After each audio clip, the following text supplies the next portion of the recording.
The flatline hit at 11:47 p.m. 1 second, General Nathan Cole's heart was fighting. The next, it simply quit.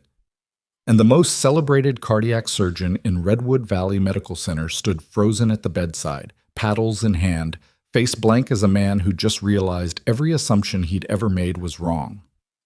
4 doctors, 2 residents, a crash cart with a dead battery they hadn't checked, and outside the glass door a nurse in faded blue scrubs watched the chaos with her arms crossed and her jaw tight, because she had been trying to tell them this was coming for 36 hours. Nobody had listened. Nobody ever does, until the monitor goes flat and the room fills with the kind of silence that makes grown physicians forget their own names. Maya Reynolds pressed her palm against the cold corridor wall and exhaled slowly. She already knew exactly why he was dying. She also knew exactly how to stop it. The question was whether anyone in that room would let her. If this story pulls you in, follow along until the very end. Like it, share it, and drop a comment telling me which city you're watching from. I want to see how far this story travels. Redwood Valley wasn't a small town pretending to be a city. It was the kind of place that had outgrown its own infrastructure. 4-lane roads that turned into 2-lane bottlenecks, a downtown that couldn't decide between gentrification and abandonment, and a medical center that had been the crown jewel of the county for 30 years, mostly because nobody had built anything better nearby. Redwood Valley Medical Center sat on a hill above the river basin like it was proud of itself, all glass and steel and a new cardiac wing that the hospital board had spent 2 years crowing about in press releases. The staff called it the fishbowl. Too many windows, too much visibility, not enough privacy for anyone who worked there long enough to make mistakes. Maya had been working the ICU night rotation for 11 months. Before that, she'd spent 3 months at a rural clinic in Caldera County doing wound care and intake triage. And before that was a chapter she kept locked behind a door she didn't open at work. Her personnel file listed her credentials in clean administrative language. Licensed registered nurse, certified critical care, 7 years of clinical experience. It didn't mention the other 8 years. It wasn't supposed to. She was good at her job. Not flashy good, not the kind of good that attracted compliments or charged nurse recommendations for Employee of the Month plaques. The functional kind of good, the kind where patients got better, families went home relieved, and the paperwork was always accurate. She didn't fight for credit. She didn't volunteer opinions at morning briefings. She came in, did the work, and left when her shift ended. That had been enough. For 11 months, it had been enough. General Nathan Cole changed that calculation the moment his convoy pulled into the hospital's rear entrance on a Tuesday afternoon in mid-October, flanked by 2 black SUVs and a man in army dress uniform who spoke to hospital administration for 40 minutes behind closed doors before anyone told the floor staff anything useful. What Maya heard filtered through the charge nurse's clipped summary. High-value patient, cardiac event, transferred from Fort Dalton's medical facility due to complications following a procedure. Top-tier VIP protocol. Visiting dignitaries possible. Media lockdown in effect. What the file actually said, which Maya read during her medication round because the tablet had been left logged in at the nursing station. General Nathan Cole, 68, decorated 3-star general, recipient of the Distinguished Service Cross, currently experiencing recurrent ventricular arrhythmia following a septal repair procedure performed 11 days prior. Current medications included a beta blocker at a dosage Maya's eyes caught and held on for 3 full seconds before she kept reading. Electrolyte panel from Fort Dalton, potassium 3.1, magnesium 1.6. She set the tablet down. She picked it up again and looked at the numbers one more time. Low. Both of them low. Not critically yet, but trending, and paired with the beta blocker at that dose, paired with the diuretic listed 3 lines down, paired with the documented history of runs of tachycardia in the transfer notes, the picture it painted was not a comfortable one. She flagged it on the chart with a nursing note and moved on with her round. Dr. Victor Hale arrived at 6 that evening, which was unusual because Victor Hale was not known for arriving at 6 in the evening for anything. He was the hospital's chief of cardiothoracic surgery, the name on the new cardiac wing's dedication plaque, the face in the fundraising brochures, the physician that the hospital board trotted out for donor events and regional health summits.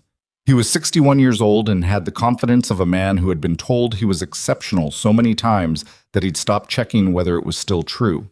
He swept through the ICU with 2 residents trailing him and went directly to Cole's room without stopping at the nursing station. Maya watched him from the doorway of a supply closet, noting the way he moved. Fast, certain, not reading the transfer notes on the tablet the resident held out for him, just nodding as if the information was being absorbed through proximity. She went back to her tasks. 30 minutes later, Hale's voice carried from behind Cole's closed door. The tone that physicians used when they wanted subordinates to understand the conversation was concluded. Maya couldn't hear the words, but she recognized the cadence. It was the sound of someone who had decided what was happening and didn't require additional input. When the charge nurse, Diane Pollard, came to find Maya at 7:15, her expression was the administrative version of a headache.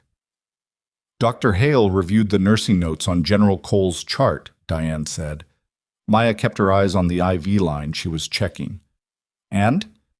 He wants the electrolyte flag removed.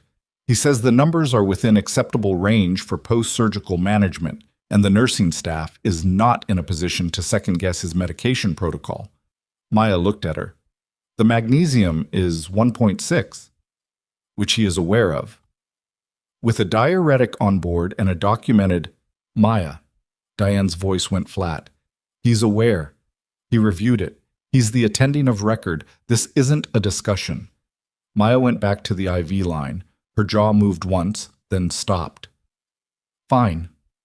He also said, Diane paused, and for a moment she looked almost sorry, which was unusual for her because Diane Pollard was not particularly given to visible regret. He said if nursing staff has concerns about a VIP patient's care plan, those concerns should go through proper channels and not be annotated directly to the chart where they could create liability questions. Noted, Maya said. Diane left. Maya finished the IV check, disposed of her gloves, and stood at the hand sanitizer dispenser for a moment longer than necessary, looking at the wall. She spent the rest of that shift watching the numbers on Cole's remote monitor from the nursing station, updating her mental model every hour.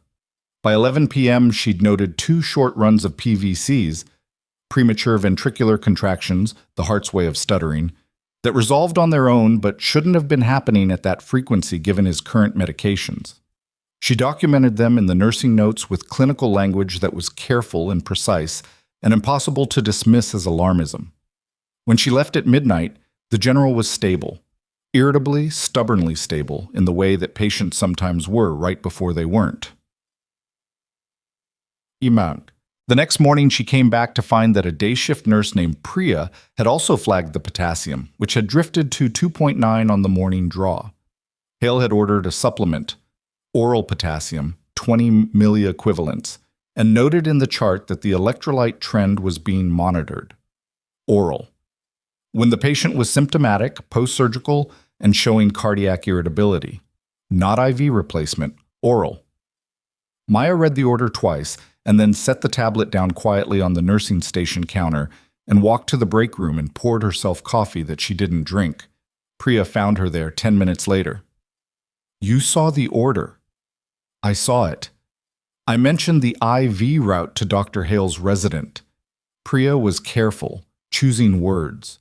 She was 26 and had been at Redwood Valley for 8 months, and she had the look of someone who was still calculating how much professional capital she had and whether any particular fight was worth spending it. He said the attending was aware and had made his decision. Okay, Maya said. You think it's wrong. Maya looked at her coffee. I think the attending has reviewed the chart and made his clinical decision, and I'm a floor nurse. Priya stared at her for a moment. That's not an answer. That's the only answer I have that won't get either of us put on a corrective action plan. She wasn't entirely wrong about that. The dynamics at Redwood Valley were not unusual for a large medical center with a star physician at the top of the hierarchy. The entire institution bent around Victor Hale's preferences the way planets bent around gravity. The charge nurses enforced his protocols. The residents parroted his assessments. The nursing staff had learned, through enough friction over enough years, that raising concerns about his patients required either overwhelming documented evidence or a tolerance for consequences that most people couldn't afford. Maya could document. She was very good at documenting. She added 3 more nursing notes to Cole's chart over the next 8 hours, each one clinically precise, each one time-stamped, each one focused on observable data rather than interpretation. Vital sign trends, rhythm changes, the frequency of PVC runs, which had increased from 2 to 5 over 12 hours. The patient's reported complaint of mild chest tightness, which she documented verbatim from the conversation she'd had with him during his afternoon assessment. That conversation was the first time she'd been alone with him. He was bigger than she'd expected from the file, broad-shouldered even in a hospital gown, white-haired, with the kind of eyes that had spent decades reading people quickly. He looked at her while she took his blood pressure with the focused attention of someone who was used to assessing the people around them and not bothering to hide it. "You're not the same nurse as this morning," he said. "No, sir. I'm Maya Reynolds, night rotation." "Reynolds." He filed it somewhere. "You've been reviewing my chart." It wasn't a question. She didn't know how he knew that, but she answered it honestly. "Yes." "And?" She wrapped the cuff, noted the reading. "I think you're uncomfortable." "I'm always uncomfortable in hospitals. That's not what you meant." She looked at him directly. "I meant that I think your potassium is lower than it should be, and your heart is working harder than it needs to. I've noted it in your chart, and the attending has reviewed it." Cole was quiet for a moment. "But you're not satisfied with the response." "I've noted it in your chart," Maya said again, and there was something in her voice that wasn't quite a non-answer. He heard it. She could tell because the line of his mouth changed slightly. "Been a nurse long?" he asked. "Long enough." "Before that?" She met his eyes. He was watching her with that careful, measuring stillness that she recognized from a different context, a different version of her life. "I did other things," she said. "What kind of other things?" "The kind that aren't on my nursing license," she said, and she said it lightly, clinically, giving him nothing and everything at the same time. And then she finished her assessment and updated the chart and left. He watched her go. She felt it. The confrontation with Hale came the following afternoon, and Maya had known it was coming because she'd documented 7 PVC runs in 12 hours and escalated twice through the charge nurse and once directly to the attending resident. And at some point, that volume of documentation became impossible to ignore, even for a physician who was very practiced at ignoring things. Hale found her at the nursing station at 3:40 p.m. He was in his surgical whites with his ID badge clipped at an angle that suggested someone who didn't think about where his badge was, because why would he? He was not visibly angry. Men like Hale rarely bothered with visible anger. They used a different register, something that lived in the precise, clipped syllables and the way they positioned themselves in space relative to the person they were addressing. He stood on the other side of the nursing station counter. He didn't lower his voice. "Nurse Reynolds." She looked up from the chart. "Dr. Hale." "I've reviewed your nursing notes on General Cole's chart, all 11 of them." 12, she said. A pause. 12. I added 1 at 2 p.m. when the rhythm strip showed a run of 8 beats. Something moved behind his eyes that wasn't quite irritation, but was adjacent to it. "I want to be clear about something. The medication protocol for this patient was designed based on his full clinical picture, his post-surgical status, his renal function, his tolerance history. Nursing assessment of electrolyte trends is not, and I want to make sure you understand this, is not equivalent to attending-level clinical judgment. What you're doing with this chart is creating a documentation trail that implies negligence where there is none." "I'm documenting what I observe," Maya said. "That's my job." "Your job," Hale said very carefully, "is to administer medications as ordered, monitor vitals, and communicate concerns through appropriate channels, not to annotate a VIP patient's chart with 12 nursing notes questioning the attending's treatment plan. I communicated through appropriate channels 3 times. The notes are the record of that communication." He looked at her with the specific expression of a man who is not accustomed to having the structure of his argument pointed back at him by a floor nurse. It lasted about 2 seconds. "Stay in your lane, Nurse Reynolds," he said. "General Cole is my patient, and his care plan is not open to revision by the night rotation." He turned and walked away. Diane Pollard appeared at Maya's shoulder approximately 40 seconds later, which suggested she had been in proximity to that conversation. "I need you to take room 4 for the rest of the shift," she said quietly. "I'm pulling you from the VIP wing." Maya looked at her. Look, I'm not saying he's right," Diane said, lower. "I'm saying I have 5 nurses and a traveler and a charge position to protect, and I need this to stop escalating. And if something happens to him tonight," Diane's jaw tightened, "then we document that we escalated and the attending made his determination and we did our jobs." "Right," Maya said. She went to room 4. She spent the next 4 hours with a 74-year-old post-surgical hip replacement named Gerald Morrow, who told her about his grandchildren and his tomato garden and the 16 years he'd spent as a long-haul trucker before his knees quit on him. She changed his dressing twice and adjusted his positioning and answered his questions and was, professionally, entirely present. But every time she passed the monitoring station, her eyes went to the remote feed from Cole's room, the rhythm strip at the corner of the screen. The numbers. At 10:30, the potassium came back from the evening draw, 2.7. She stared at it. The oral supplement from that morning should have bumped it, at least a point, maybe more. It hadn't, which meant either the absorption was compromised, possible post-surgical GI motility issues, or the diuretic was pulling faster than the replacement was compensating. Or both. Both was worse. She picked up the internal phone and called the resident on call for cardiology. The resident, a second-year named Torres, who sounded like he'd been awake for 19 hours, which he probably had, told her he'd relay the value to Dr. Hale and that the attending had reviewed the trend and had a plan. "What's the plan?" Maya asked. A pause. "He said he'd reassess in the morning." She set the phone down. She looked at the monitor again. The rhythm strip was showing a pattern she recognized. An irregularity in the QT interval, small, borderline, but there. And her mind was doing the calculation automatically, the way it always did, the way 15 years of looking at bodies in extremis had wired it to prolonged QT plus hypokalemia, plus hypomagnesemia, plus a class of antiarrhythmic that was still in the system from the Fort Dalton protocol, equals a setup for something called torsades de pointe. A specific, lethal kind of ventricular tachycardia that liked to hide and then announce itself catastrophically. She pulled on a pair of gloves. She walked to the supply room.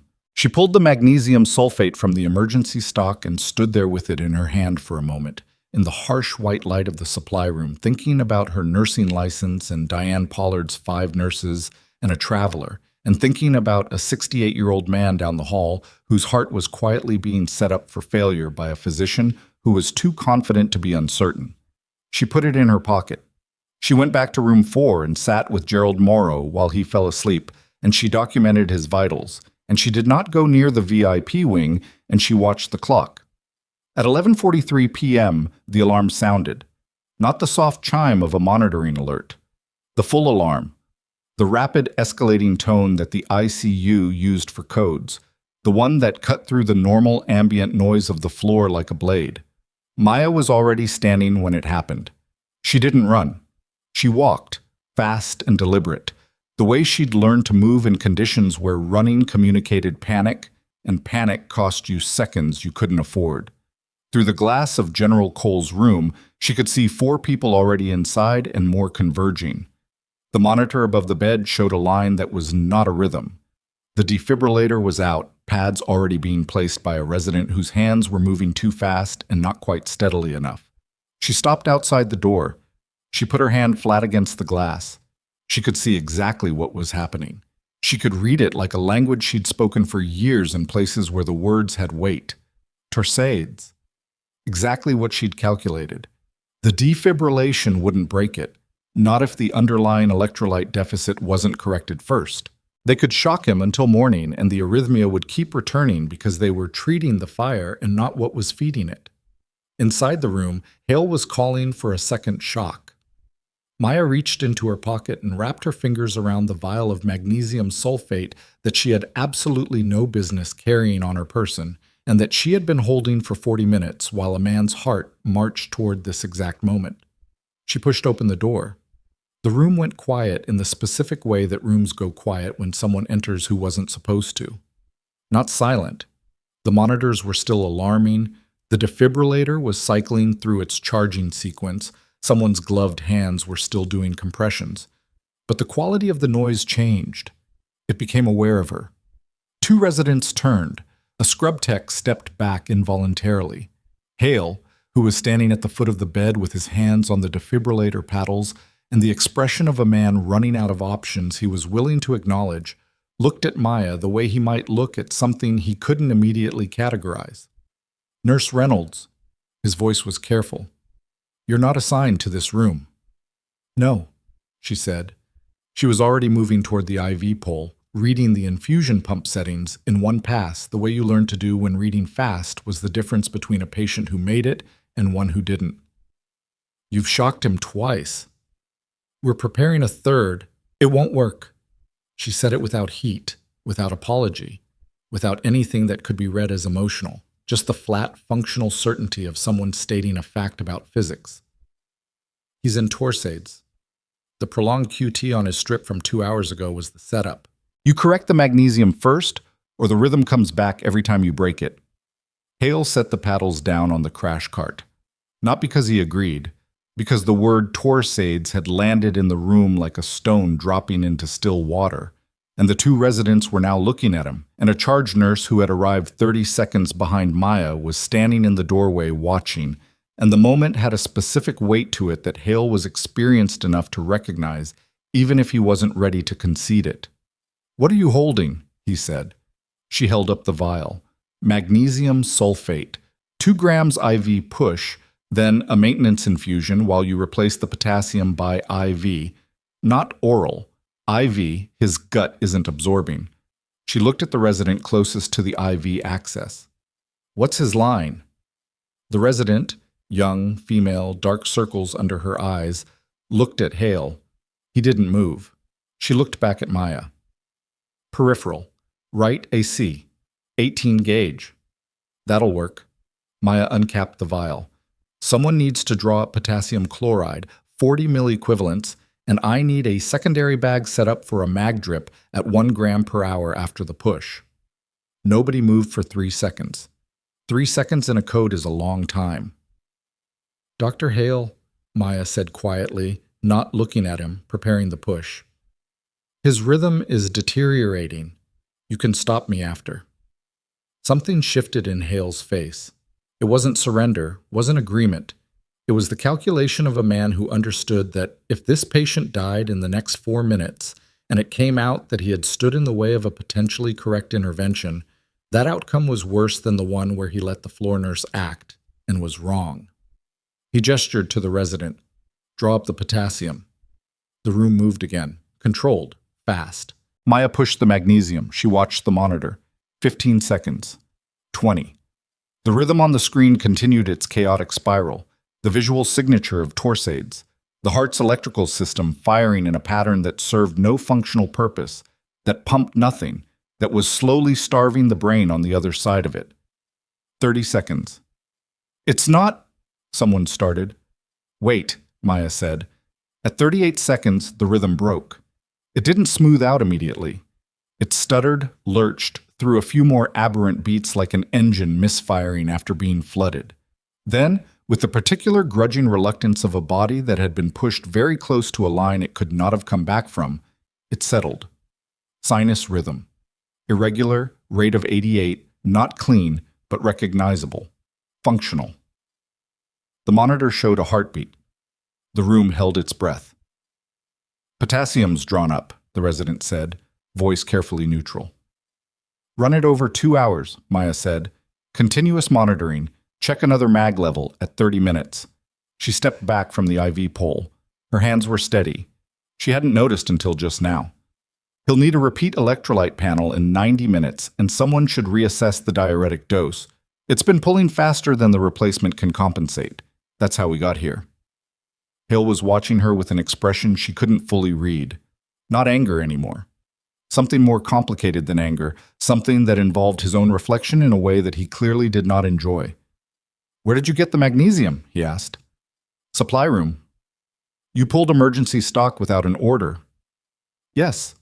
The words sat between them. She didn't dress it up or apologize for it. She pulled emergency stock without an order, and because of that, the man in the bed was currently in sinus rhythm instead of the alternative. Both things were true. The legality of the first one did not cancel out the outcome of the second one, and both of them knew it, even if only one of them was willing to say so. "I'll need to document this," Hale said. "I'd expect that," she said. "So will I." She turned and walked out of the room. The hallway felt very long. She made it to the supply room before her hands started shaking. Not badly, not visibly, but the fine tremor that came when adrenaline cleared your system and left behind just the awareness of how close things had been. She stood in the supply room with the door closed and the fluorescent light humming overhead, and she breathed. In through the nose, 4 counts. Out through the mouth, 4 counts. She'd learned that in a different context, a different version of herself, when the thing she was waiting for the adrenaline to clear after was not a code, but something that made a code look like a slow afternoon. She gave herself 90 seconds. Then she washed her hands, dried them, and went back to the nursing station to document everything. Diane found her there at 12:20 a.m.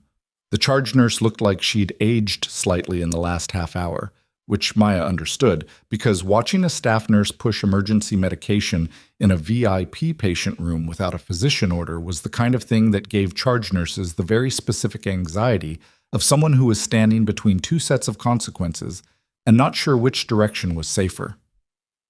"I need to understand what just happened," Diane said. "I documented it," Maya said, not looking up from the screen. Nursing note at 11:48 p.m., detail on the clinical rationale, the magnesium push, the rhythm response. I also documented the prior escalations, all 12 of them, with timestamps. "Maya," she looked up. Diane's voice dropped. "You pulled emergency stock and administered without an order. That is a license violation. That is potentially a termination offense. I need you to understand." "I understand," Maya said. "He's alive." "That's not, I know." And she did know. She knew exactly how this worked, that the outcome didn't legally justify the process, that the nursing board wouldn't grade on the curve just because the patient survived, that doing the right clinical thing and doing the right administrative thing were sometimes 2 different directions, and you had to choose one. "I made the call I made. I'll defend it in whatever venue I need to." Diane stared at her for a long moment. "Dr. Hale is filing an incident report." "I assumed he would." "The hospital's risk management team is going to want a statement." "I have notes for that too." Something crossed Diane's face. Not sympathy exactly, but something close to the acknowledgement that whatever Maya was, she had not walked into that room unprepared. "Go home when your shift ends," she said finally. "Don't talk to anyone about this without HR present." Maya nodded. She went back to her documentation. She finished at 1:15 a.m. She checked Cole's monitor one final time. Rhythm stable, potassium trending up on the repeat draw, magnesium normalizing, and then she clocked out and drove home in the dark, through the empty streets of Redwood Valley, not thinking about anything she could afford to think about at 1:30 in the morning when she still had to be functional the next day. She did not sleep well. She hadn't expected to. The call came at 7:48 a.m. from a number she didn't recognize, which she answered anyway because unrecognized numbers at that hour were rarely casual. "Is this Maya Reynolds?" Male voice, formal, measured in the way that people who had spent years working in institutional environments sounded when they were being careful. "It is."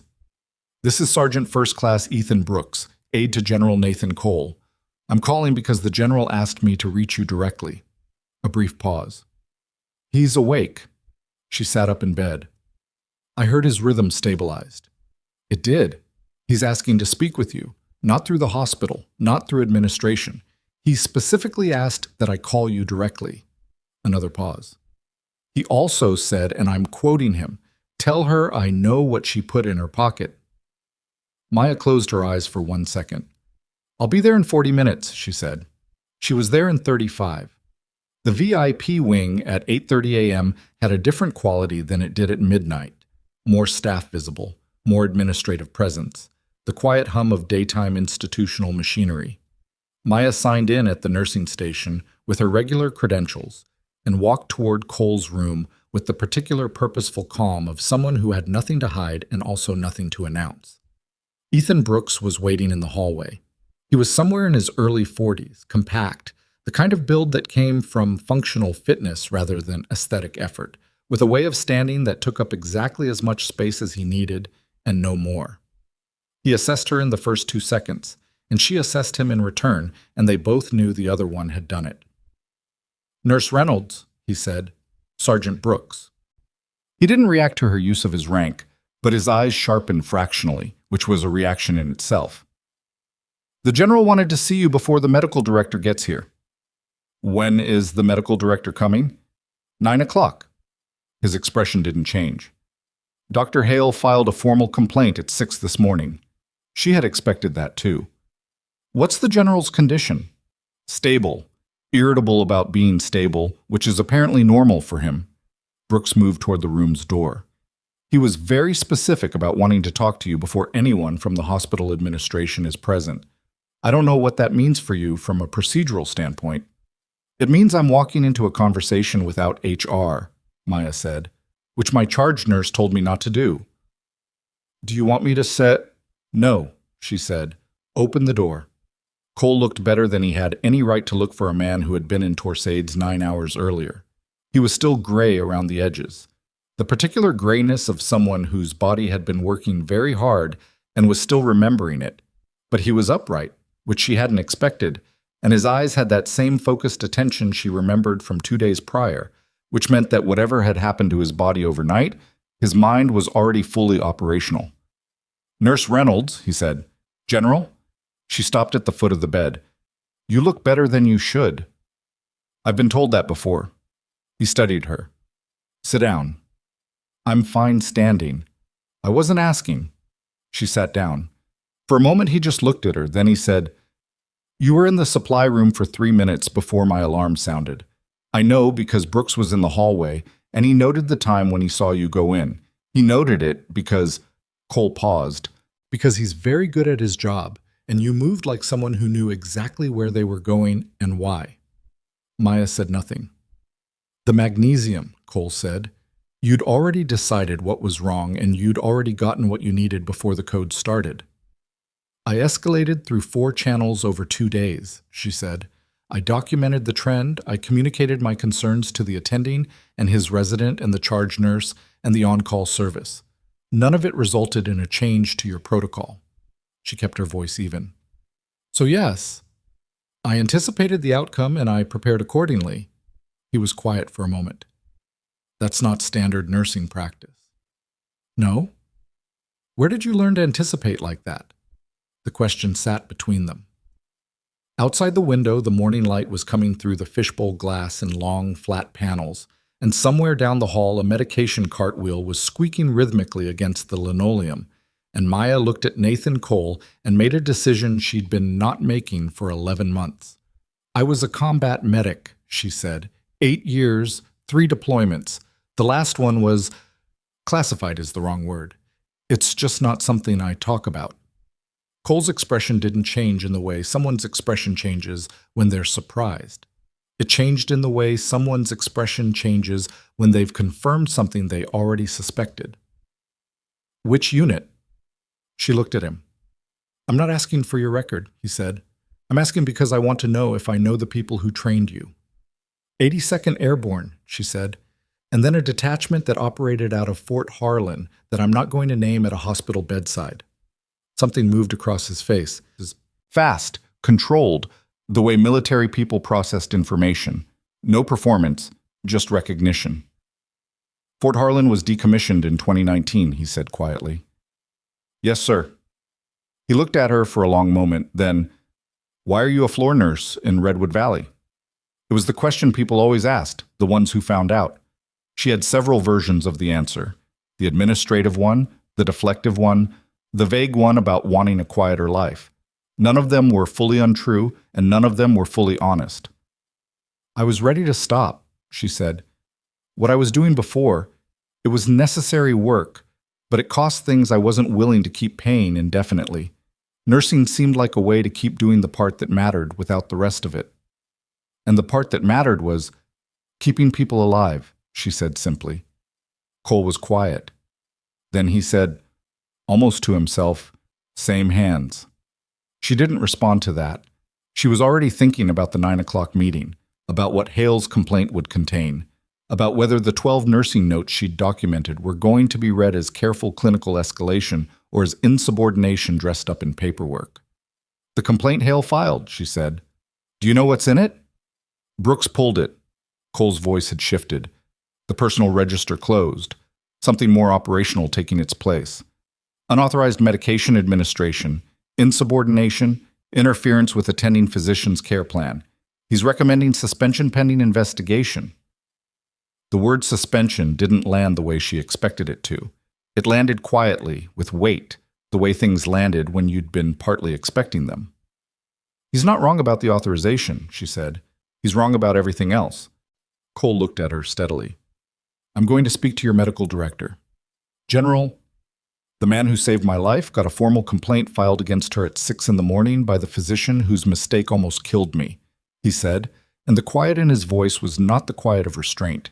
It was the quiet of someone for whom the statement required no additional emphasis, to be clear. I'm going to speak to your medical director. Before she could respond, the door opened. Brooks, from the hallway. Dr. Hale is here, sir. He's got the medical director with him. Cole looked at Maya. Ready? She looked back at him. She thought about 11 months of being exactly what the personnel file said she was, about 12 nursing notes and 4 escalations and a vial of magnesium in her pocket at midnight, about 38 seconds of watching a flatline decide whether to become a heartbeat. I've been ready, she said, and she didn't mean just for the next 10 minutes. The door opened fully. Victor Hale walked in with the precise carriage of a man who had filed a 6 a.m. complaint and expected to be standing on solid ground when it was discussed. Behind him was Dr. Lena Marsh, the hospital's medical director, mid-50s, short, with the expression of someone who had already read everything and was now doing the work of deciding how she felt about it. Behind her, 2 members of the administrative team Maya vaguely recognized from the orientation week 11 months ago. Hale's eyes found Maya and stayed there for half a second longer than professional neutrality required. General Cole, Marsh said, professional and warm in the calibrated way of senior administrators. I'm glad to see you're... Dr. Marsh. Cole's voice was not unkind, but it had a particular quality that Maya recognized, the register of someone who was very accustomed to rooms orienting toward them and was using it deliberately. I want to discuss the incident report filed against Nurse Reynolds, and I want to do it with her in the room. Marsh blinked once. I understand you may want to express gratitude for her. Not gratitude, Cole said. Information. I have information that I believe is relevant to your investigation, and I'm choosing to share it now before your process moves any further in the direction Dr. Hale's complaint would take it.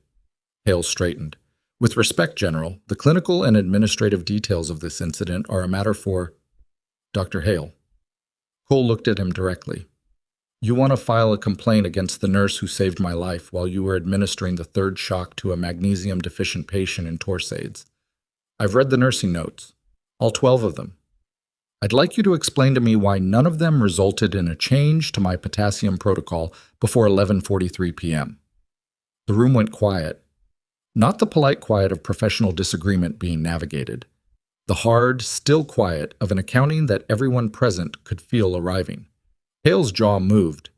The nursing notes were reviewed and my clinical judgment, your clinical judgment, Cole said, left a potassium of 2.7 on oral supplementation for 18 hours while my heart threw PVCs every 2 hours. He was not raising his voice. He didn't need to. I want that explanation on the record, Dr. Hale, before we discuss Nurse Reynolds. Marsh looked at Hale. It was a brief look, the kind that contained a great deal of information that neither of them would articulate in this room. Then she looked at Maya, who was sitting in the chair at the foot of the bed with her hands in her lap and her face carefully, professionally, blank. Nurse Reynolds, Marsh said, did you document your escalations in the patient chart? 12 times, Maya said. Timestamps on all of them. And the magnesium administration? Did you chart the clinical rationale? At 11:48 p.m., I documented the Torsades identification. The rationale for magnesium is first line, the route, the dose, the rhythm response, and the follow-up orders I communicated to the resident. Marsh looked at her tablet. She was already reading something, which meant she'd pulled the chart before she walked in. The rhythm converted at 38 seconds post-push. Yes. Another brief silence. Marsh's face was doing the specific work of someone who was holding several competing institutional considerations simultaneously and hadn't finished weighing them. Hale said, "The issue isn't whether the intervention was effective.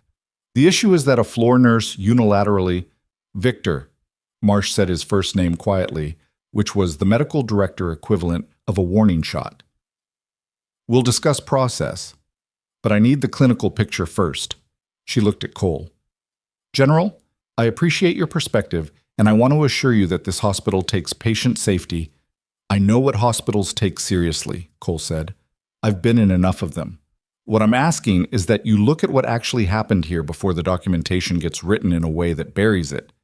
He looked at Brooks, who was standing just inside the door. "Sergeant?" Brooks reached into the folder he was holding and produced 2 printed pages, which he handed to Marsh. Maya couldn't see them from where she was sitting, but she watched Marsh's face as she read, and she watched the quality of Marsh's expression change in the way expressions changed when the ground shifted under them.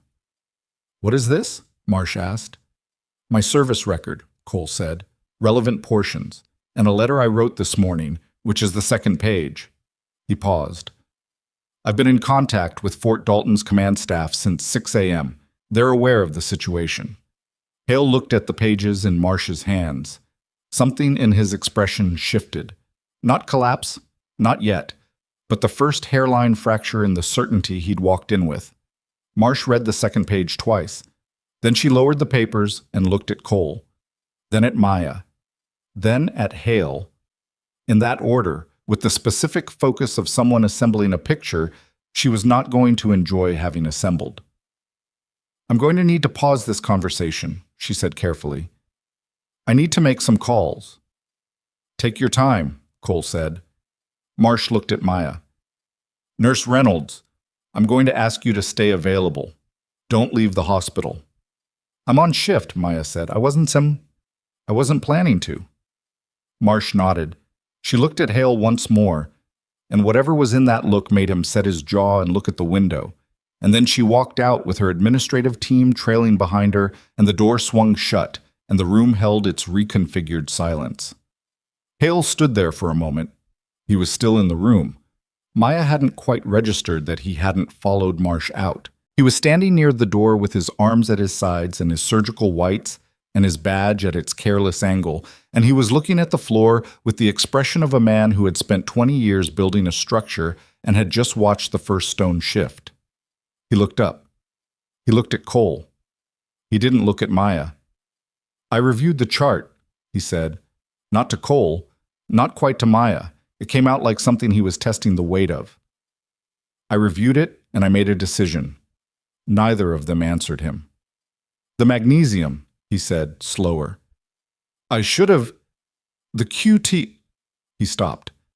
He put a hand against the door frame briefly, as if steadying something internal, and then he straightened and walked out without another word. The door swung shut again. Cole exhaled once, controlled, the exhalation of a man managing pain he wasn't going to mention. Maya watched him. "How's your chest?" "Sore." He looked at her. "I've had worse." "I know," she said. "The IV drip is still running. You should rest." "In a minute." He was quiet for a moment, looking out through the fishbowl glass at the morning light on the hallway floor. "Fort Harlan," he said finally, not a question, just the name sitting there. Maya looked at him. "I knew the CO there," Cole said, 2015 to 2018, before the decommission. The number landed somewhere precise in her chest. She kept her face still. "Then you might know the people who trained me." "I think," Cole said carefully, "I might know more than that." He looked at her. But that's a conversation for when you're not about to go back to a nursing shift while the medical director is making phone calls about you. She stood up. You need to rest. Reynolds. His voice stopped her at the door, quiet, and certain the way his voice had been the entire time. They're going to find out who you are. She had one hand on the door. She looked back at him. I know. Are you ready for that? She thought about Diane telling her not to talk to anyone without HR. She thought about the supply room at midnight and the vial in her pocket and 38 seconds. She thought about 8 years of a life she'd locked behind a door she didn't open at work. I don't know, she said, and because honesty was the only currency she'd found worth spending. But it's happening whether I am or not. She opened the door and walked out into the hallway, and behind her, through the glass, she could see Cole watching her go with the expression of someone who recognized the particular way a person moved when they'd spent years being someone else and had just run out of time to keep doing it. At the nursing station, her workstation showed a new notification, an email from hospital HR, time-stamped 8:57 a.m. Subject line, mandatory meeting, Reynolds M. Administrative review. She clicked it open, read it twice, closed it. Then she picked up the chart for her first patient of the day and went back to work because the shift didn't stop for the things that were coming for her, and neither did she. At 9:03 a.m., her phone buzzed with an unknown number, different from Brooks this morning, different area code, the kind of prefix she recognized from a different context entirely, a context she hadn't operated in for 3 years. She stared at it for 2 rings. She silenced it, but her hand was not steady when she set the phone down, and she stood at the nursing station looking at the wall for 3 seconds before she could make herself look away. The phone call she didn't answer sat in the back of her mind like a splinter for the next 2 hours. She worked. That was the only available option, not because the shift was a distraction from the thing coming for her, but because Gerald Morrow in room 4 needed his dressing changed, and a 58-year-old post-bypass patient in room 7 named Dolores Hutchins had been running a low-grade fever since 0600 that nobody had adequately explained. And those were real problems with real people attached to them. And Maya Reynolds had never been good at treating patients as secondary to her own situation. It was a flaw, depending on who was evaluating it. She changed Gerald's dressing at 9:15. He asked how her night had been, and she said busy, which was accurate. She assessed Dolores at 9:40 and flagged a possible wound site infection, superficial, early, catchable, and documented it and paged the surgical resident with enough specificity that the response came back in 6 minutes instead of 40. Small victory. She took them when they existed. At 10:20, Diane appeared at her shoulder, not the administrative headache expression from last night, something else. HR moved the meeting to 11, Diane said quietly, and Dr. Marsh is in it. Maya updated Dolores' chart without stopping. That's different from this morning's email. The medical director being in a staff review meeting is unusual, yes. Diane paused. There are also 2 men from the administrative entrance that security flagged. They're not hospital staff. They came in with military credentials, and they've been in Marsh's office for 40 minutes. Maya's hand stopped on the keyboard. Brooks? She asked. One of them. The other one, nobody knows him. He didn't sign the visitor log with a name, just a credentials number that the front desk said cleared immediately when they ran it. Diane's voice was careful, the way voices got when the speaker understood they were adjacent to something they didn't have a full map of. Maya, what is happening? Maya looked at the wall for a moment. Then she saved the chart entry, logged out of the workstation, and turned around.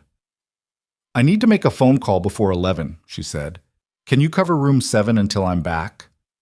Maya, 20 minutes, Diane, please. Diane looked at her for a long moment, the look of a woman calculating something she couldn't quite name.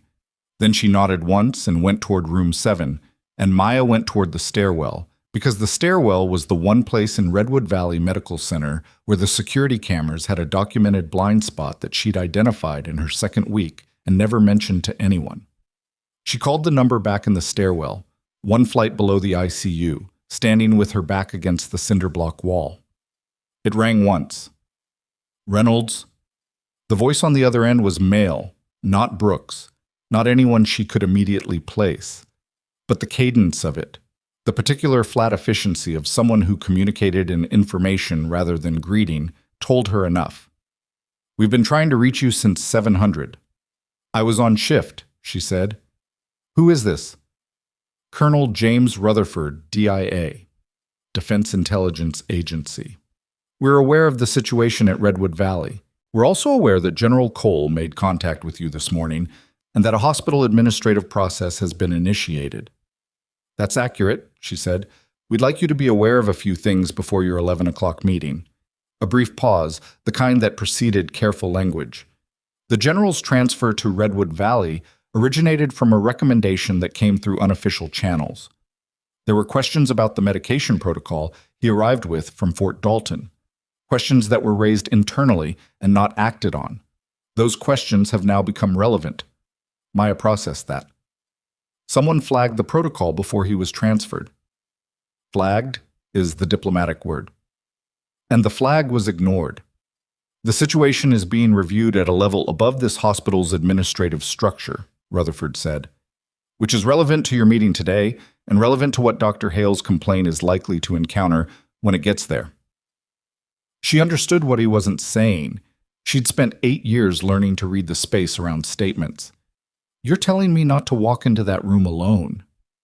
I'm telling you that you have institutional support that your personnel file doesn't reflect, and that the people in Dr. Marsh's office this morning have communicated that support to the appropriate parties." Another pause. "I'm also telling you that when this is over, there are people who would like to speak with you about your current assignment." "I'm a nurse," she said. "You're a medic who saved a 3-star general from a medication error that had DIA flags on it 2 weeks ago." His voice stayed flat. "But that's a different conversation. The immediate one is at 1100 hours. The call ended.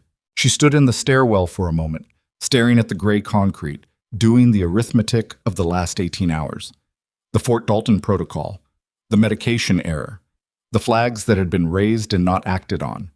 She'd been looking at the clinical picture, the potassium, the magnesium, the diuretic dose, the arrhythmia building like pressure behind a wall.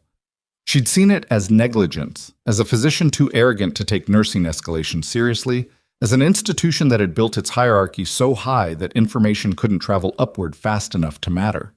But if someone had flagged the protocol before Cole even arrived at Redwood Valley, if the medication question had been live before she ever read his transfer notes, then the picture had more layers than she'd been looking at. She went back upstairs. She finished her charting. She handed Dolores' updated assessment to the surgical resident in person to make sure it landed. At 10:55, she told Diane she was going to HR and walked down the administrative corridor with her badge clipped and her hands at her sides and her face doing nothing. The HR conference room on the 3rd floor had a window that looked out over the hospital's east parking structure, which meant the light was gray and flat and unhelpful. Marsh was already there when Maya arrived, along with the HR director, a man named Paul Ostroff, who had the careful neutrality of someone whose job was to be present without having opinions. And at the far end of the table, Ethan Brooks. No Hale. Maya noted his absence. She sat down across from Marsh. "Thank you for coming," Marsh said, which was the kind of sentence that made sense in a corporate context, and slightly less sense when the alternative was being formally suspended. "Of course, Maya said. Marsh set a folder on the table. "I want to start by saying that the administrative review process is still active. Dr. Hale's complaint has been formally received and the process requires that it be investigated regardless of other developments." "I understand. However," Marsh looked at her directly with the expression of someone choosing words that were going to have to hold up in documentation. "New information has come to my attention this morning that is relevant to the context of last night's events and to Nurse Reynolds' pattern of documentation and escalation prior to the incident."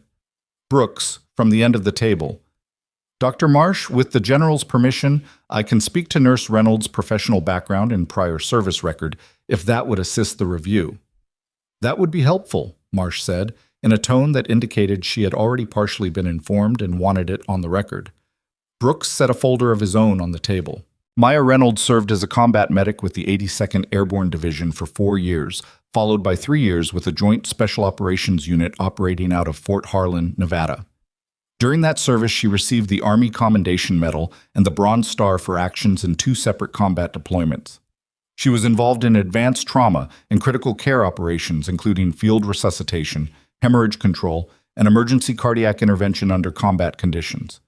He looked at the folder, then at Marsh.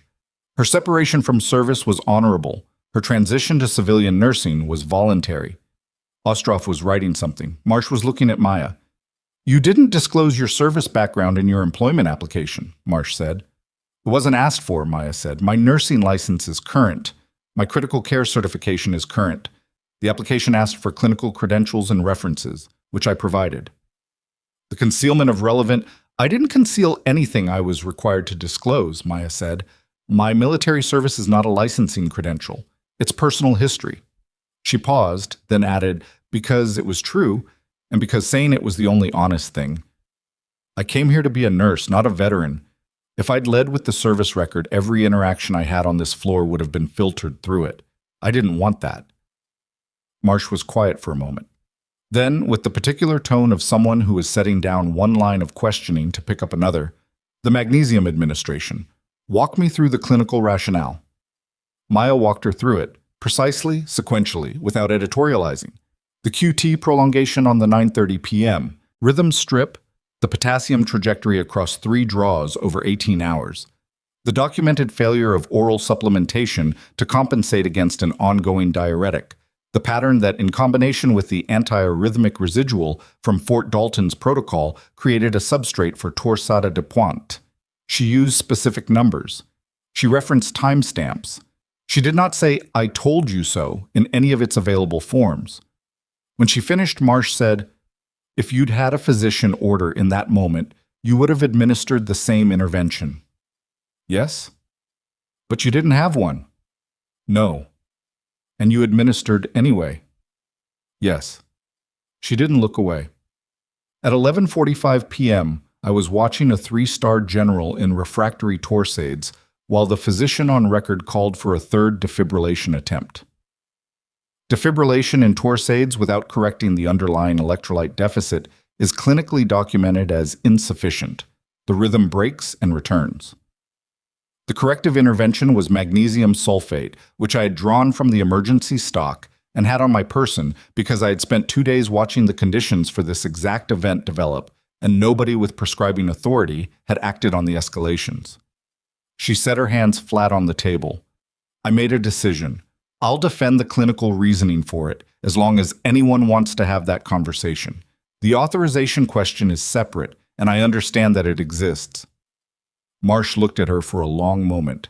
Something in her expression was doing complicated work. "Dr. Hale's complaint," Marsh said carefully, "recommends suspension and potential referral to the state nursing board." "I know. I want to be transparent with you about where I am with that recommendation." Marsh folded her hands.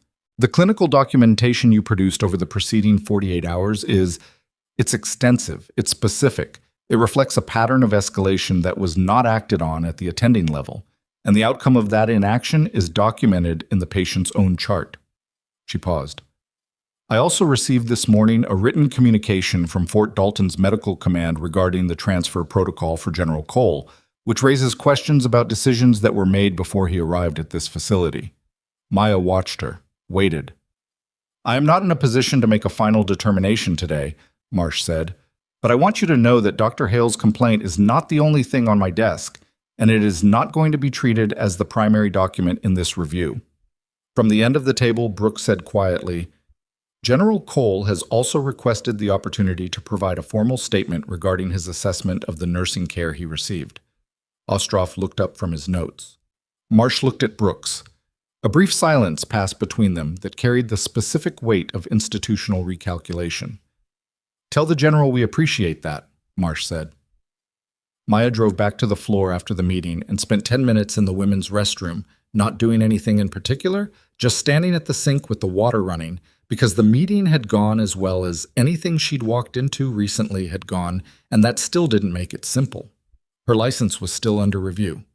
The nursing board referral was still a possibility pending investigation.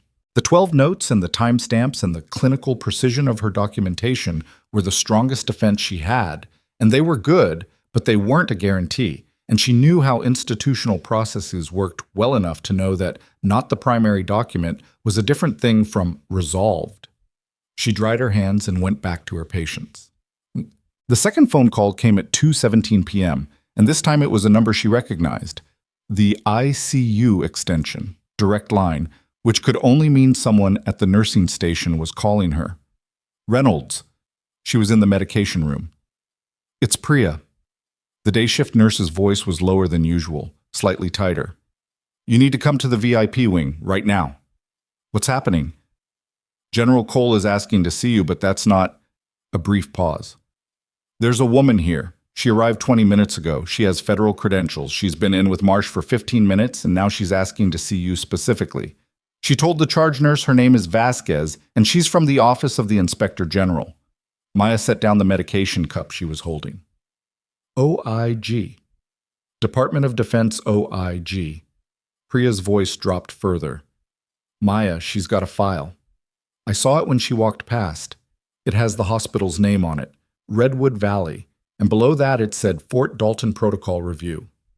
The medication room was very quiet. I'm coming, Maya said. She found the situation on the VIP wing exactly as complicated as Priya's voice had suggested. The woman, Vasquez, was in her late 40s with the compact authority of someone who had learned early that she didn't need volume to fill a room, and she was standing in the hallway outside Cole's door with Brooks and a man Maya didn't recognize, speaking in low, rapid sentences that stopped when Maya came around the corner. Vasquez looked at her with the specific, focused attention of someone who had reviewed a file before the meeting rather than during it. Nurse Reynolds, she said. Not a question. Yes. Special Agent Diane Vasquez, DOD, Inspector General. She didn't extend a hand. I'd like to speak with you in a private setting. I've arranged use of one of the consultation rooms. Can I ask what this is about? The Fort Dalton medication protocol that General Cole was transferred with, Vasquez said, and some questions about what you observed in the 48 hours prior to last night's cardiac event. Maya looked at Brooks. He gave her a very slight nod, the kind that communicated he was aware of this and had not moved to stop it, which was a kind of endorsement she was going to take. Let me tell my charge nurse, she said. 5 minutes. She told Diane she was going to a meeting with federal personnel. Diane's face went through 3 different expressions in rapid succession before settling on a professionally blank fourth one. Do you want me to call HR? Not yet, Maya said. The consultation room was small. 4 chairs, a table, no windows, the kind of room that hospitals built for conversations that needed walls. Vasquez sat across from her with the file, which she opened to a page of dense text that Maya couldn't read upside down. I'll be direct, Vasquez said. The Inspector General's office has been conducting a review of the medication protocol that General Cole was transferred with from Fort Dalton. Specifically, we are looking at whether the diuretic and electrolyte management protocol, as written, constituted a deviation from established post-surgical cardiac care standards, and whether the deviation was documented and escalated internally before transfer. Maya looked at the file. It was escalated internally. You know this because Colonel Rutherford told me this morning that flags were raised and not acted on. She watched Vasquez's face. The agent's expression didn't shift, and because when I read the transfer notes, the numbers were already wrong. The protocol wasn't designed for his post-surgical state. The diuretic dose made sense for his chronic hypertension management, but not for a patient 11 days out from a septal repair with compromised absorption. You identified that on initial review. Within 4 minutes of reading the chart, yes, Vasquez wrote something.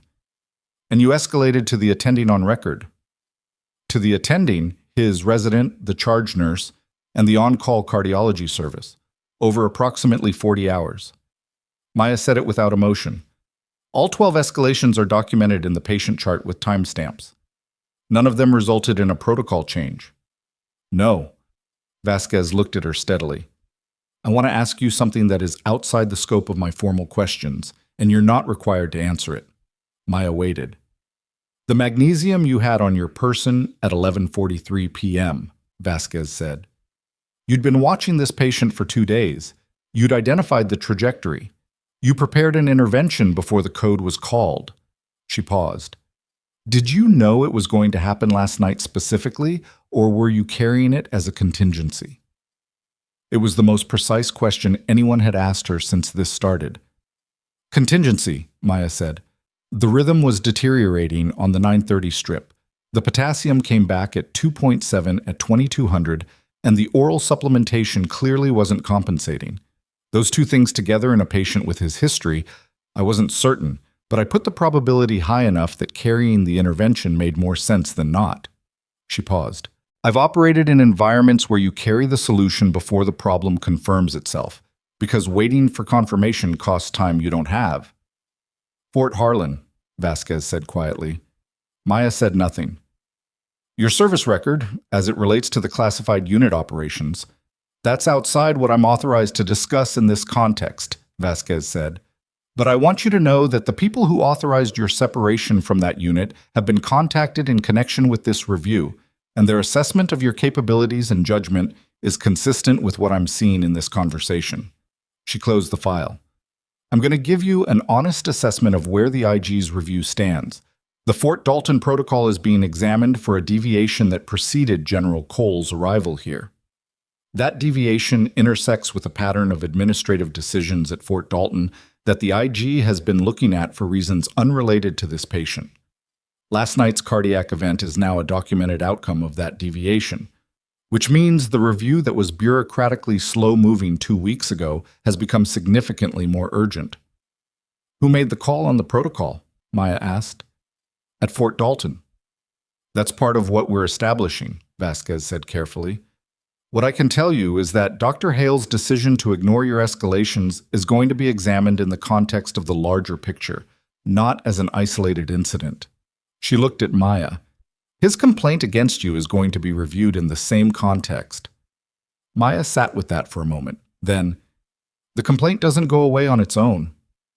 No, the hospital's internal process has to resolve it. But what we provide to the medical director in the next 24 hours will affect what that process looks like. Vasquez paused.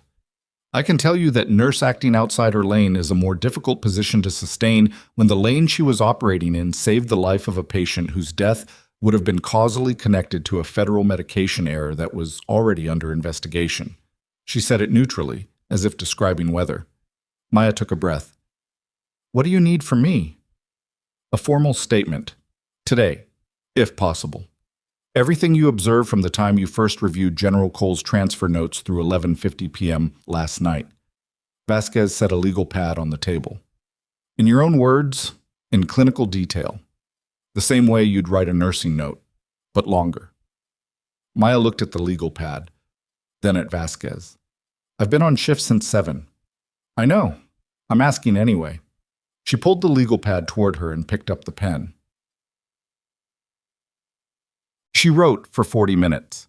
She wrote with the precision she'd spent 8 years developing in environments where imprecision cost lives. Dates, times, values, observations, responses. She wrote what she'd seen in the chart on initial review. She wrote the 5 times she'd looked at the rhythm strip and what she'd seen each time. She wrote the conversation with Cole on day 2, the exact words, as accurately as she could reconstruct them.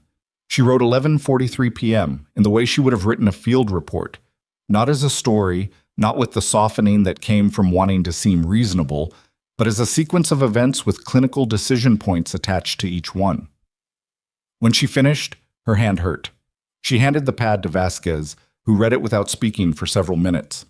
This is thorough, Vasquez said. I was trained to document thoroughly, Maya said. By nurses or by the Army? By both, Maya said. They want the same thing. They just call it different things. Vasquez set the pad down. She looked like she was about to say something else when her phone buzzed, and she looked at it, and whatever was on the screen changed the quality of her attention. Excuse me, she said, standing.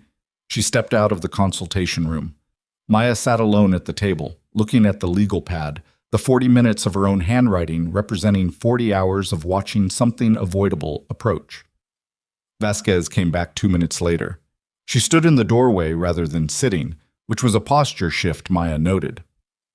There's been a development, Vasquez said. A member of the Fort Dalton medical team, the physician who wrote the original transfer protocol, has been reached by IG investigators in the last hour. He has provided a statement indicating that the electrolyte management component of the protocol was flagged by 2 Fort Dalton nurses prior to transfer and that the flag was overridden at the attending level without documented clinical rationale. Maya looked at her. The parallel to what happened here is not lost on anyone, Vasquez said. No, Maya said. I don't imagine it is. I need to make some calls. I'd like you to stay in the building. Vasquez paused. You're not being detained. That's not what I mean. I mean that the next few hours are likely to move quickly and your availability may matter. She stepped out again. Maya sat at the table alone for 30 seconds, then got up and went back to the floor because staying in a windowless consultation room, waiting for institutional processes to move, was not something her body had ever learned to do. She was at the nursing station, updating Dolores Hutchins' infection flag with the surgical resident's response notes, when she heard raised voices from the direction of the administrative corridor. Not loud, the building's insulation dampened most sound, but the specific acoustics of a confrontation rather than a discussion. Priya appeared beside her. That's Hale's voice. It was. Maya could identify the cadence even muffled. She didn't look up from the chart. And Marsh, Priya said, and someone else. Maya saved the chart entry. She looked down the corridor. Through the glass partition at the far end, she could see 3 figures, Marsh, Hale, and a third person whose posture she recognized after half a second as Vasquez. I'm not going down there, Maya said. I didn't say you should.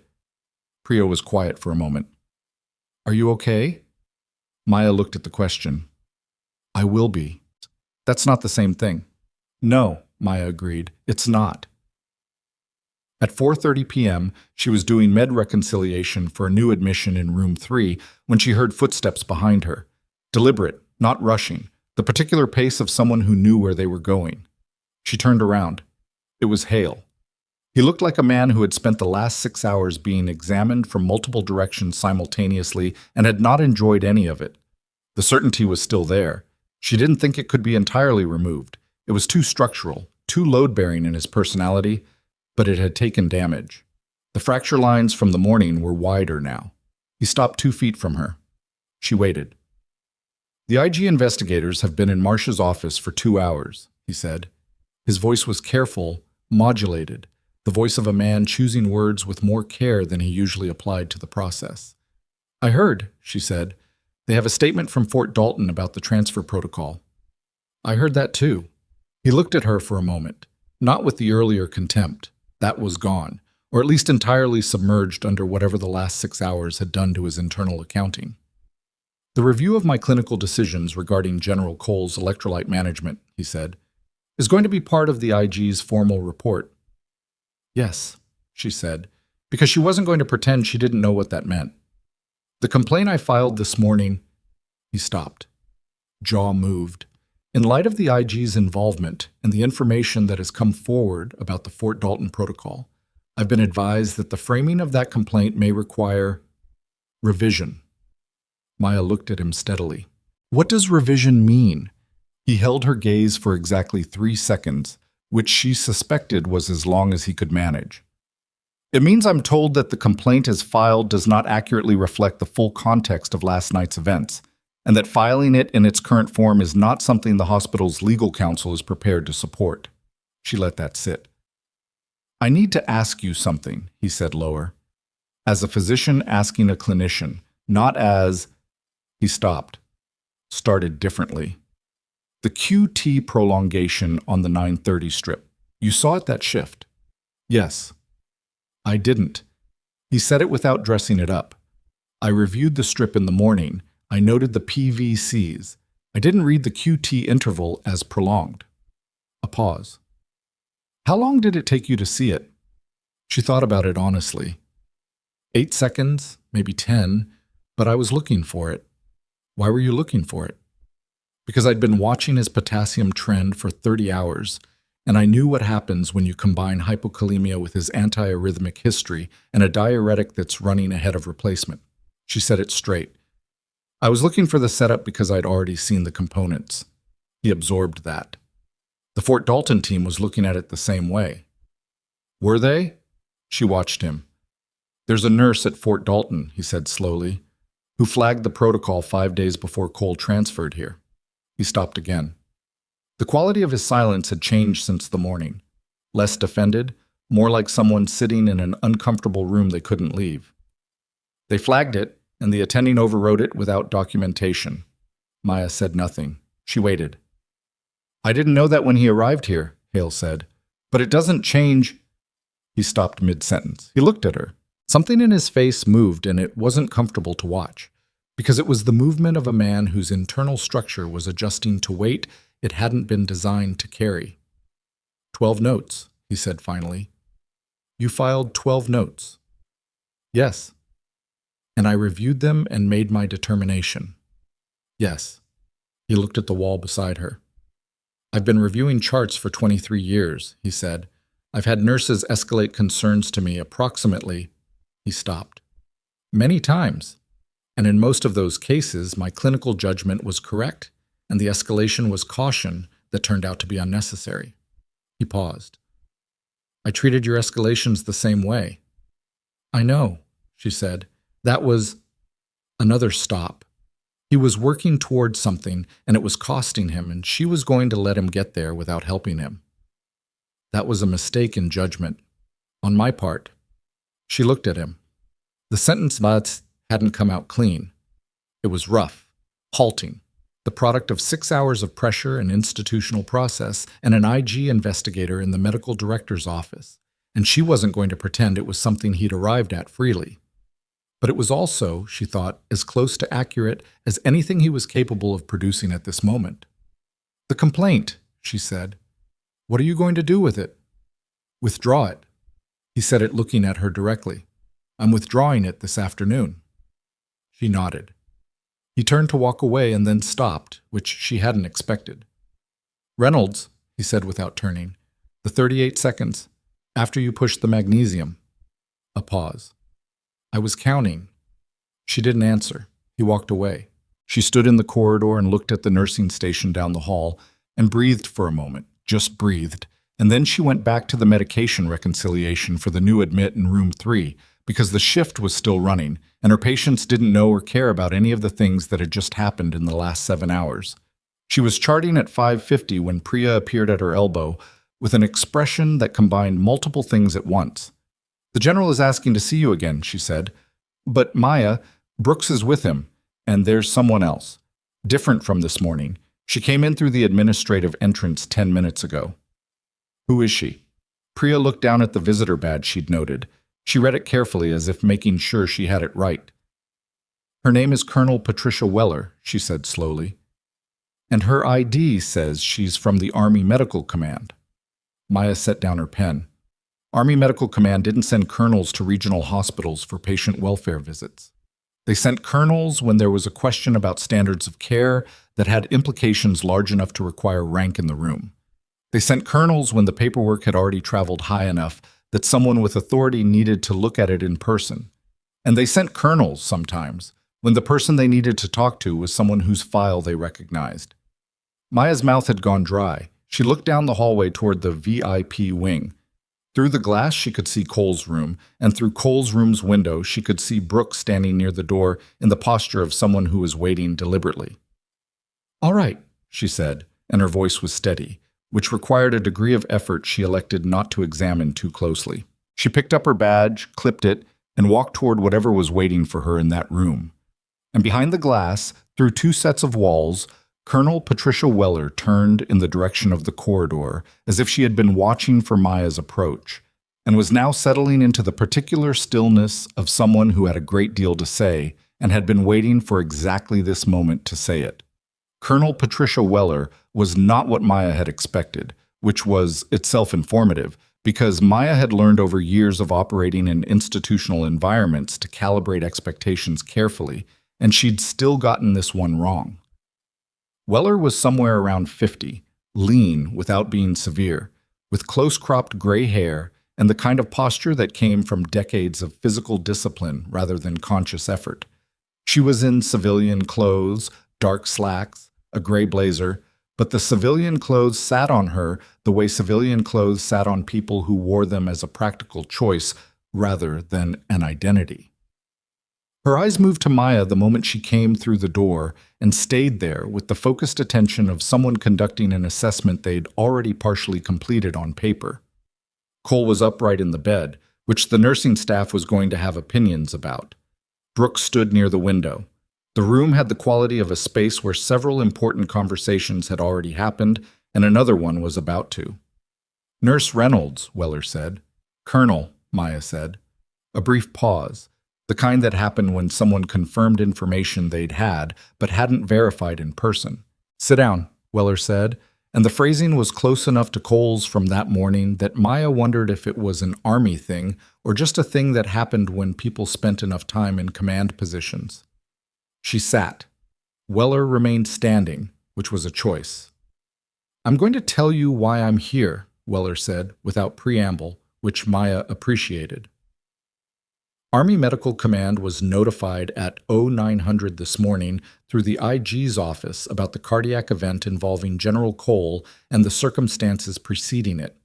I flew in from Fort Carson because what I was told on the phone needed to be confirmed in person before I put it in a report. She looked at Maya steadily. "What I was told is that the Fort Dalton protocol that nearly killed this general contained an error that 2 nurses flagged before transfer, that those flags were administratively buried, and that when Cole arrived here, a 3rd nurse identified the same error, escalated it through every available channel, was dismissed by the attending physician, and then administered a correct emergency intervention without authorization because she had correctly predicted the outcome of inaction." She paused. "I was also told," Weller continued, "that the nurse in question has a service record that the hospital she works at didn't know about, and that the service record is relevant to why her clinical judgment was correct when 2 physicians' judgment was not." Maya said nothing. She was aware of Cole watching her from the bed, not intrusively, just present. "I've read your file," Weller said. "The parts I'm cleared to read, and I'm cleared to read most of it." She crossed her arms, the gesture not defensive but thoughtful. "Fort Harlan's trauma unit had a mortality rate 34% below the theater average during the period you were assigned there. That's documented. The unit CO's after-action reports consistently cite the medical element as a differentiating factor." She looked at Maya directly. "He cited you by name 3 times. The room was quiet. "I've also read the 12 nursing notes you filed on General Cole's chart," Weller said. "In sequence, with timestamps. They read like an after-action report, not like nursing notes. The clinical progression, the escalation pattern, the documentation of non-response." She paused. "Most nurses document what happened. You documented what was going to happen and why. That's a different cognitive process." Maya looked at her hands. "I documented what I observed." "You documented a predictive model," Weller said, "based on pattern recognition that comes from operating in environments where you can't wait for confirmation." She wasn't being flattering about it. She was being precise, which was different. "I've seen that kind of documentation from one other person in a clinical context, and she was a former flight surgeon who'd done 3 combat tours." Brooks, from the window, quietly. "Colonel, the general's rest schedule." "I'm almost done," Weller said, without looking at him. She looked at Maya. "I need to ask you directly, and I need a direct answer. The transition out of Fort Harlan, was that your choice?" The question had a specific shape. Maya had heard versions of it before, from people who'd read the file and were trying to understand the gap between what she'd been and what she'd become. And she had several answers for it that were true in different proportions. "Yes," she said. "It was my choice." "No pressure to separate? No administrative push related to any incident or review?" "No." She looked at Weller. "I was ready to stop doing what I was doing and do something else. The nursing credential was already current. I'd maintained it through the service years. The transition was clean." Weller held her gaze for a moment, evaluating the texture of the answer. Then she nodded once. "All right." She uncrossed her arms. "I want to be transparent about what happens next, because it affects you, and I think you're owed a clear picture." She pulled a chair from the corner and sat, which changed the register of the conversation. The IG's review of the Fort Dalton Protocol is going to result in a formal finding, she said. The attending who wrote that protocol and overrode the nursing flags is currently the subject of an administrative review that is moving toward a credentials action. That process is at Fort Dalton, and it's not your concern directly. She paused. What is your concern is that the same pattern, nursing flag, physician override, adverse outcome, occurred here within 48 hours of Cole's arrival, which means Redwood Valley Medical Center is now inside the scope of the IG's findings, not as a target, but as a secondary case that corroborates the pattern. Maya processed that. Hale's decisions are part of the IG report. His clinical decisions regarding General Cole will be referenced, yes, in the context of a systemic failure, not an isolated incident, where valid nursing escalation was dismissed at the physician level with documented adverse outcomes. Weller looked at her. His complaint against you is going to be difficult to sustain in that context. Marsh knows this. I spoke to her before coming to this room. What did she say? She said the hospital's position is that the review process needs to run, but that the complaint is being reevaluated in light of the IG's involvement. A pause. She also said, and I'm telling you this because she said it was fine to tell you. She said that in her 22 years as a medical director, she'd never seen nursing documentation as clinically precise and prognostically accurate as what you produced on Cole's chart, and that the hospital's process should have acted on it. Maya sat with that for a moment. It wasn't absolution. It was one administrator's assessment, filtered through an unusual set of circumstances, communicated secondhand. It didn't fix the complaint or guarantee the board review or restore the professional standing she'd been operating under since 6 o'clock that morning when Hale had filed his paperwork. But it was real, and she let it be real without dismissing it. What do you need from me? She asked Weller. I may need a supplemental statement for the IG report. Not today. Within the next week, after I've had time to review what Vasquez collected this afternoon. Weller paused. And I'd like to discuss something that is entirely separate from the investigation, which is why I asked Brooks and the general to be present. Maya looked at Cole.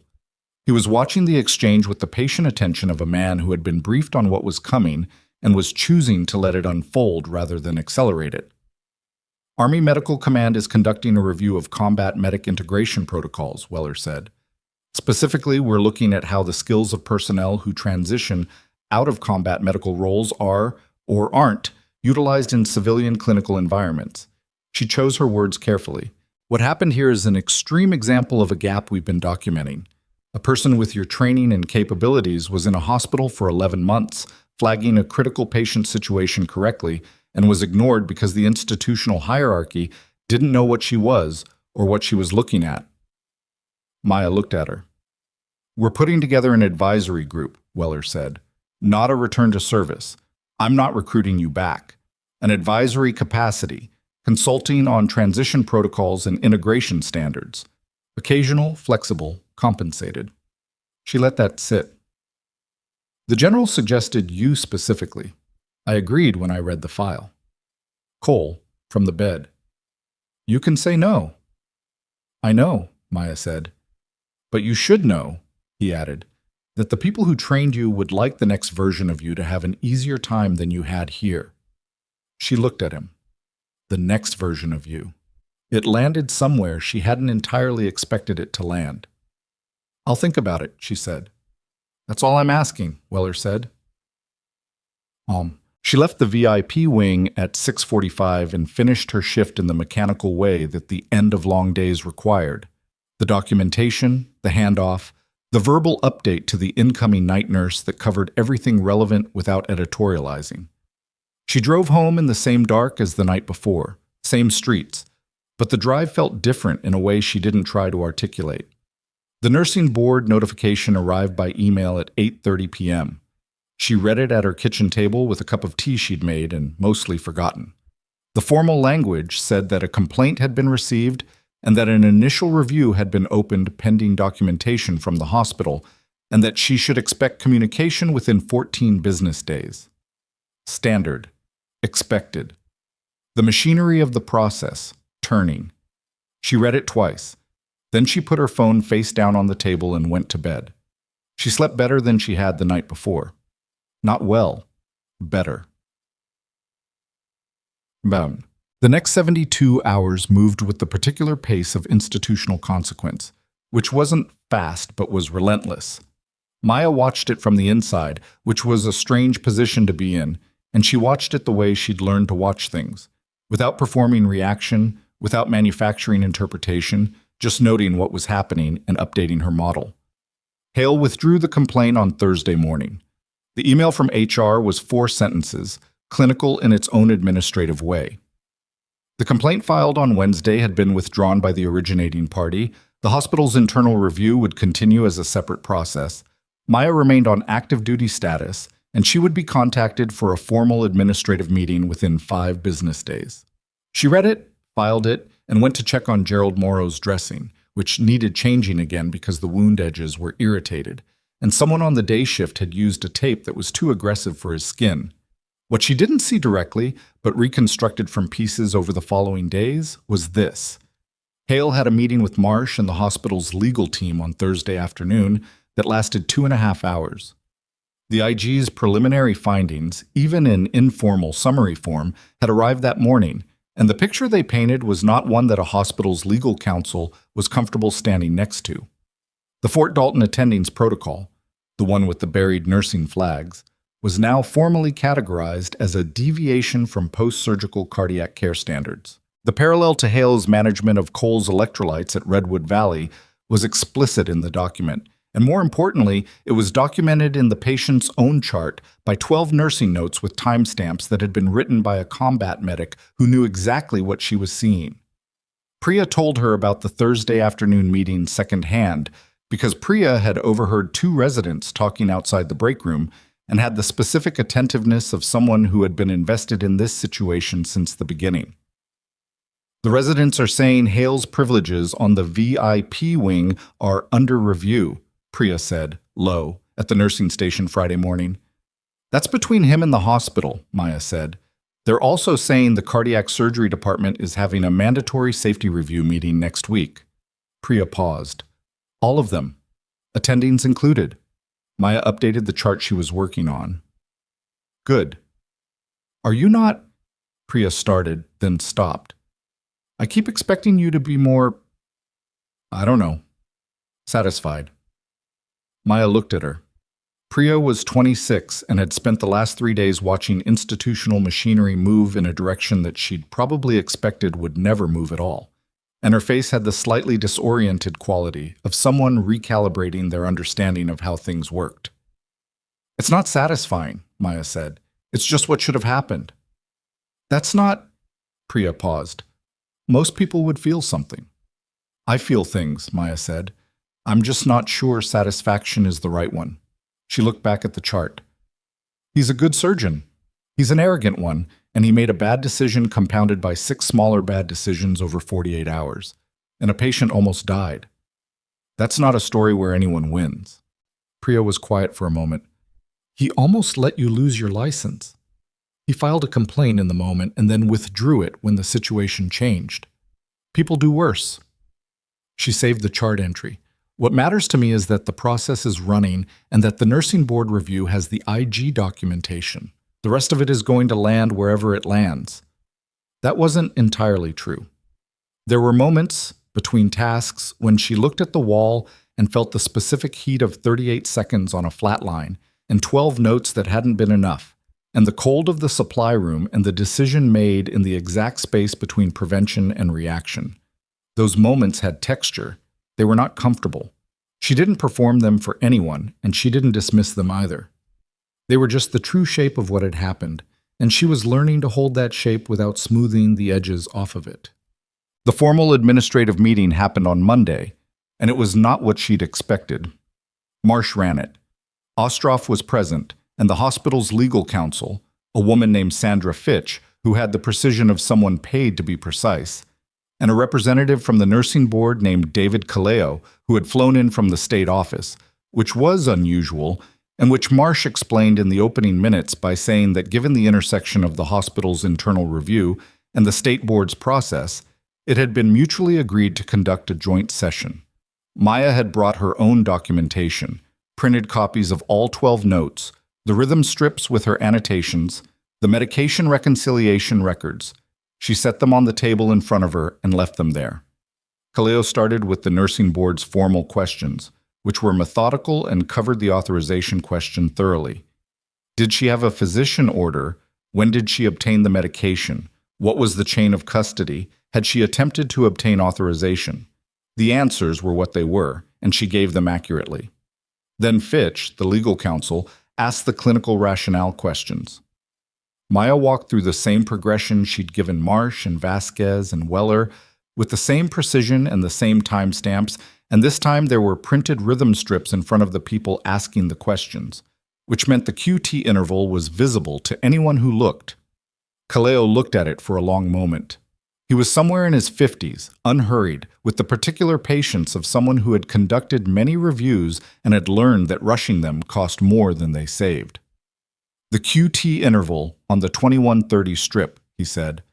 This was not flagged by the attending on review. No, Maya said. But you identified it during your shift assessment. Yes. And your escalation at 2215 to the on-call cardiology service referenced this finding specifically. She pulled the note. Yes, I used the phrase borderline QT prolongation in the context of evolving hypokalemia and hypomagnesemia, risk of torsades de pointe. That's documented at 2215, timestamp confirmed. Kaleo set the strip down. He looked at Marsh. Something passed between them that Maya couldn't read entirely, but the direction of it was legible enough. Ms. Fitch, Kaleo said, the board's preliminary position, based on the documentation we've reviewed, including the IG's preliminary findings, which we received Thursday, is that while the authorization question represents a technical violation, the clinical necessity standard applicable to emergency intervention is germane here. He paused. There is a documented pathway of escalation. There is a documented failure of that escalation to produce a clinical response. And there is a documented adverse event that was correctly predicted and correctly treated by the nurse in question using an evidence-based intervention. He looked at Maya. The board's preliminary assessment is that a license referral in this case is not consistent with the purpose of the board's regulatory function, which is patient safety. The room was quiet. Sandra Fitch was writing something. Marsh had her hands folded on the table. That's a preliminary assessment, Kaleo added to Maya directly. The formal determination comes from the full board, and the review is open until we receive the hospital's complete documentation. But I want you to understand where we're leaning and why. Maya looked at him. I understand, she said. After the meeting, in the hallway, Marsh stopped her. The internal review, Marsh said. The hospital's process, separate from the board. I want to walk you through where that stands. All right, Maya said. They found an empty consultation room, which was becoming a familiar type of space. Marsh sat down, and for the first time in the several conversations they'd had, she looked like she was operating without the careful administrative buffer that the role required. She looked like a person. Victor Hale's clinical privileges on the cardiac VIP service are suspended pending the safety review, she said. That's not public yet, but it will be. We're required to notify the state credentialing board of any privilege action, and that becomes part of the public record. She paused. The safety review meeting for the cardiac surgery department is mandatory. It's going to cover documentation requirements, escalation protocols, and specifically the handling of nursing concerns on VIP cases. Who's running it? I am, Marsh said, with outside facilitation from a patient safety consultant we've engaged. She looked at Maya. I want to ask if you'd be willing to participate in it, not as a subject of review, as a resource. The 12 notes you documented are going to be used as a case study for what escalation documentation should look like. Maya looked at the table. You want to use my notes as a teaching example. I want the cardiac surgery attending staff to read them and understand what they didn't act on and why that matters. Marsh's voice was even. Some of them are going to be uncomfortable with that. Good, Maya said, and meant it without heat. Marsh looked at her for a moment. I owe you an apology, she said. You weren't the one who... I'm the medical director. Marcia's voice was steady. The culture that made it possible for 12 escalating nursing notes to go unacted on for 48 hours exists in my institution. I may not have been in the room, but the room is mine. She held Maya's gaze. I should have had systems that made that impossible. I didn't. I'm sorry. It was the kind of apology that came from position rather than from personal guilt, which was actually harder to give because it required accepting accountability for the architecture of a failure rather than just an individual action. Maya understood the distinction. I accept that, she said. I'm also offering you a formal promotion to clinical lead on the ICU night rotation, Marsh said, shifting register.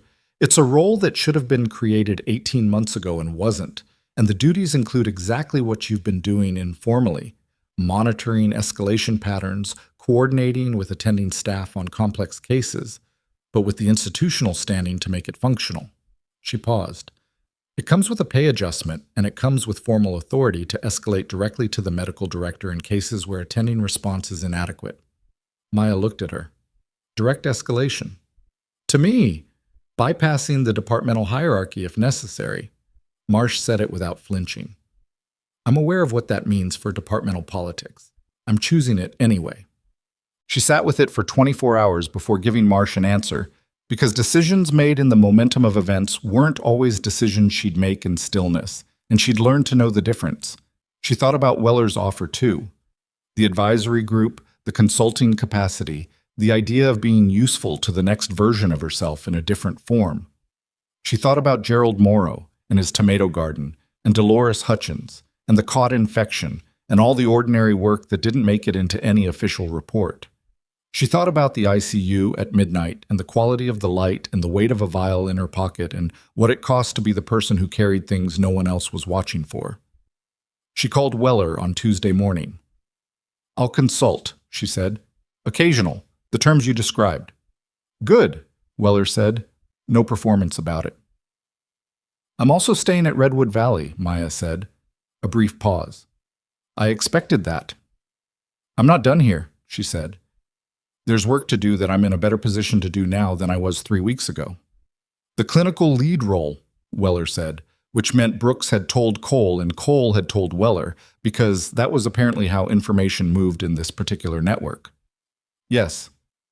That sounds right, Weller said.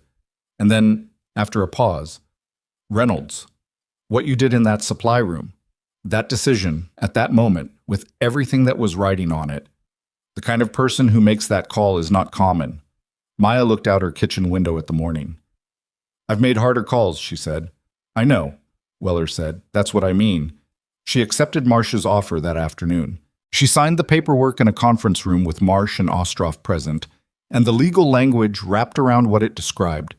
And when she walked out of that room, she was still the same person who had pulled magnesium sulfate from the emergency stock at 11:40 p.m. with a nursing board complaint imminent and a flatline coming, but the institutional ground under her had changed. On Wednesday morning, Hale was removed from 2 scheduled procedures pending the privilege review. The hospital's statement to the department cited the ongoing safety review and was worded with the precision of language designed to survive legal scrutiny, which meant it said very little directly, but every physician who read it understood exactly what it meant. The residents talked about it in the break room with the careful, low voices of people who were witnessing something they hadn't expected to witness. The charge nurses knew by noon. By the afternoon shift, the whole ICU floor had the particular quality of air that happens in institutions when the person at the top of the hierarchy has been visibly checked. Not a comfortable air, not celebratory, just altered, the way a room feels after a structural wall has been moved. Maya did her rounds. She checked rhythms, adjusted drips, managed a post-surgical patient with a fever that needed a blood culture and a phone call and 2 doses of broad-spectrum coverage before the culture came back. She wrote documentation that was precise and time-stamped and went into the chart the way documentation was supposed to go. On Thursday, she was at the nursing station at 1400 when Priya set a tablet down in front of her without a word. On the screen was an internal communication from the medical director's office, hospital-wide, not just the ICU, announcing a mandatory patient safety initiative effective the following month, with new protocols for nursing escalation on complex cases. The language was administrative but specific. Nursing escalation documentation would be reviewed at the attending level within 4 hours of filing, and any escalation flagged as unaddressed within that window would automatically generate a notification to the clinical lead and, if necessary, directly to the medical director's office. At the bottom of the announcement, a section titled Background described, in clinical and measured language, a recent case at the facility that had demonstrated critical gaps in the institution's escalation response system and noted that the new protocol was designed to address those gaps systematically. It did not name Maya. It didn't need to. Priya was watching her. They basically wrote the protocol around what you did, she said. Around what should have happened, Maya said. There's a difference. She handed the tablet back and returned to the rhythm strip she'd been reading when Priya put it down, because the strip was showing something at the lateral leads that she wanted to check against the previous hour's tracing before she made a decision about it. 2 days later, on Saturday morning, Cole was cleared for discharge. She wasn't expecting to see him before he left. VIP discharges happened with their own protocols and their own pace. But at 10:15 a.m., she was coming out of the supply room and Brooks was in the hallway. "He wants to say goodbye," Brooks said. She followed him to the room. Cole was dressed, civilian clothes, the kind that sat on a military man the same way Weller's had, serviceable and unperformed. He was standing, which the team had cleared and which he had apparently decided to do whether they'd cleared it or not. He looked significantly better than he had 5 days ago, not fully recovered. The gray was still in his face, and he moved with the deliberate care of someone whose body had recently reminded him of its limits, but present, operational. He looked at her when she came in. "Reynolds?" he said. "General. You look like someone who survived Torsades." "That's not what I was told I'd look like," he said. "I was told I'd look worse." "You do look worse," she said. "You just look better than you did Wednesday." Something moved in his expression. Not quite a smile, but adjacent. He crossed the room toward her, moving with that careful deliberateness, and he stopped an arm's length away. "I've left a letter with Dr. Marsh," he said, "for the hospital's administrative file and for the nursing board's review. It's a formal account of my assessment of the care I received." He paused. "It names you specifically. It describes what you identified, when you identified it, and what you did. It's detailed because I wanted it to be impossible to discount. You didn't have to—" "I know," he said. "I'm aware no one was requiring me to." He looked at her with the direct, contained attention she'd first noticed when he'd asked her how long she'd been a nurse. "You saved my life. That's not a transaction I'm going to leave unacknowledged because the institution is still sorting out its paperwork." She looked at him. "How are you feeling? Honestly?" "Tired," he said. "My left shoulder aches in a way that my cardiologist says is normal and that I find unconvincing. I have 6 weeks of restricted activity ahead of me that are going to be unpleasant." He paused. "But I'm going home." "Yes," she said. "You are." He looked at her for a moment longer. "Weller told me you accepted the consulting position." "I did." "Good." He moved toward the door and then stopped in a way that had become familiar from this conversation and from the one before it.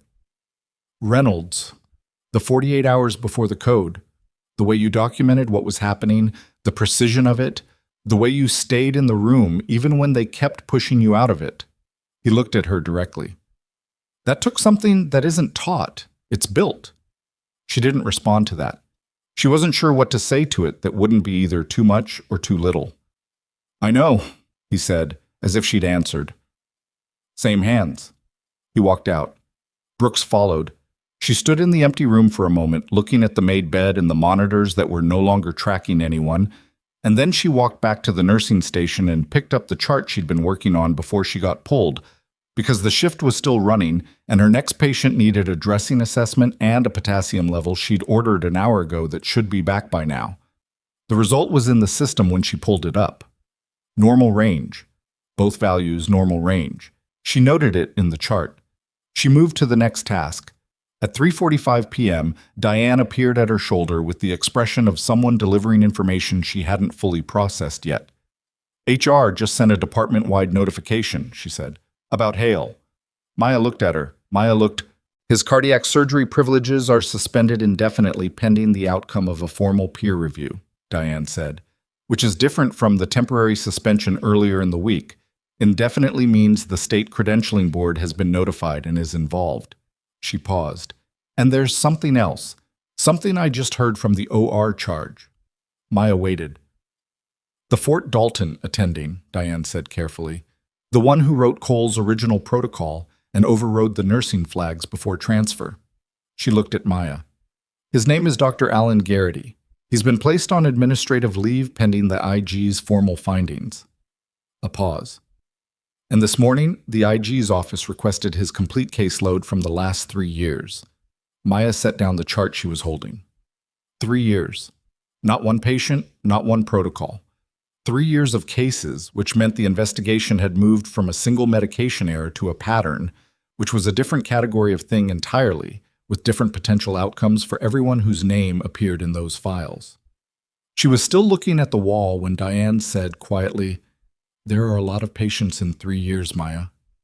"I know," she said, "and if the pattern holds, I know." She picked up the chart again. Her hands were steady. Let the IG do their work. That's what they're there for. She returned to the dressing assessment she'd been heading toward. She did the work. She documented it. She moved to the next patient. But the number sat in her chest like a stone settling to the bottom of still water. 3 years. How many cases? How many escalations overridden? How many flags buried? And the picture it implied was larger and heavier than the one she'd been living inside for the last 5 days. At 5:30, her phone showed a notification. A new email, sender address she didn't recognize, subject line containing a case number and a hospital name she did not know, and above it the Office of the Inspector General header, and below the subject line 3 words that rearranged the weight of everything, requesting your consultation. She read the email 3 times, standing at the nursing station with the fluorescent light overhead and the ambient noise of the floor running around her like a current she'd stopped noticing. The case number corresponded to a hospital she didn't recognize, Hargrove Regional Medical Center, somewhere in the Southwest, not a name from the IG's documentation she'd seen so far. The body of the email was 4 sentences. The IG's review of Dr. Alan Garrity's 3-year caseload had identified 11 cases across 4 facilities where nursing escalations regarding medication protocols had been documented and not acted on. Hargrove Regional was one of those facilities. The IG's office was requesting consultation from a clinical expert with documented experience in identifying the specific class of electrolyte management errors present in the pattern. Her name had been provided by Colonel Weller's office. 11 cases, 4 facilities, 1 doctor who had built a career on being the person whose judgment superseded everyone else's in the room. She put the phone in her pocket. She finished the shift. She did it the way she always did, completely, without reserving attention for the thing waiting at the edges of it. But the number 11 moved through the back of her mind like water finding a level, settling into the shape of what it meant. 11 documented escalations, which meant 11 nurses who had seen what was wrong and said so and been dismissed. Some of those patients had probably been fine. The body was resilient in ways that made it hard to attribute outcomes cleanly to individual errors. Some of them hadn't. She thought about the Fort Dalton nurses whose flags had been buried before Cole's transfer. She thought about what it cost to write the flag, to put your name on a document that said this is wrong and here is why, and hand it to the system and watch the system set it aside. She knew what it cost because she'd done it 12 times in 48 hours, and she'd been treated well by comparison. Her documentation had survived, the record was clear, the outcome was visible and traceable. The nurses at Fort Dalton didn't have that. Their work had disappeared into an administrative override, and it had taken a general's cardiac arrest to surface it. She clocked out at 7:05 p.m. and sat in her car in the parking structure for 10 minutes before she drove anywhere. Then she drove home and replied to the email. The nursing board's formal determination arrived on a Thursday, 14 days after Kaleo's preliminary assessment, which was faster than the standard process, and which Kaleo's office explained was a function of the completeness of the documentation they'd received. Maya read it at her kitchen table in the morning before her shift, coffee going cold beside her. The board found that the technical authorization violation had occurred. That language was in the first paragraph, and she read it without flinching because it was accurate and because pretending otherwise would have undermined everything else in the document. She had administered medication without a physician order. The record reflected that. The second paragraph found that the clinical necessity exception, as defined under state nursing practice standards, applied to the circumstances of the case. The exception required 3 conditions: an immediate threat to patient life, an inability to obtain timely authorization through reasonable means, and a clinical intervention consistent with accepted standards of care. The board found all 3 conditions met with documentation. It referenced her 12 nursing notes specifically. It referenced the timestamps.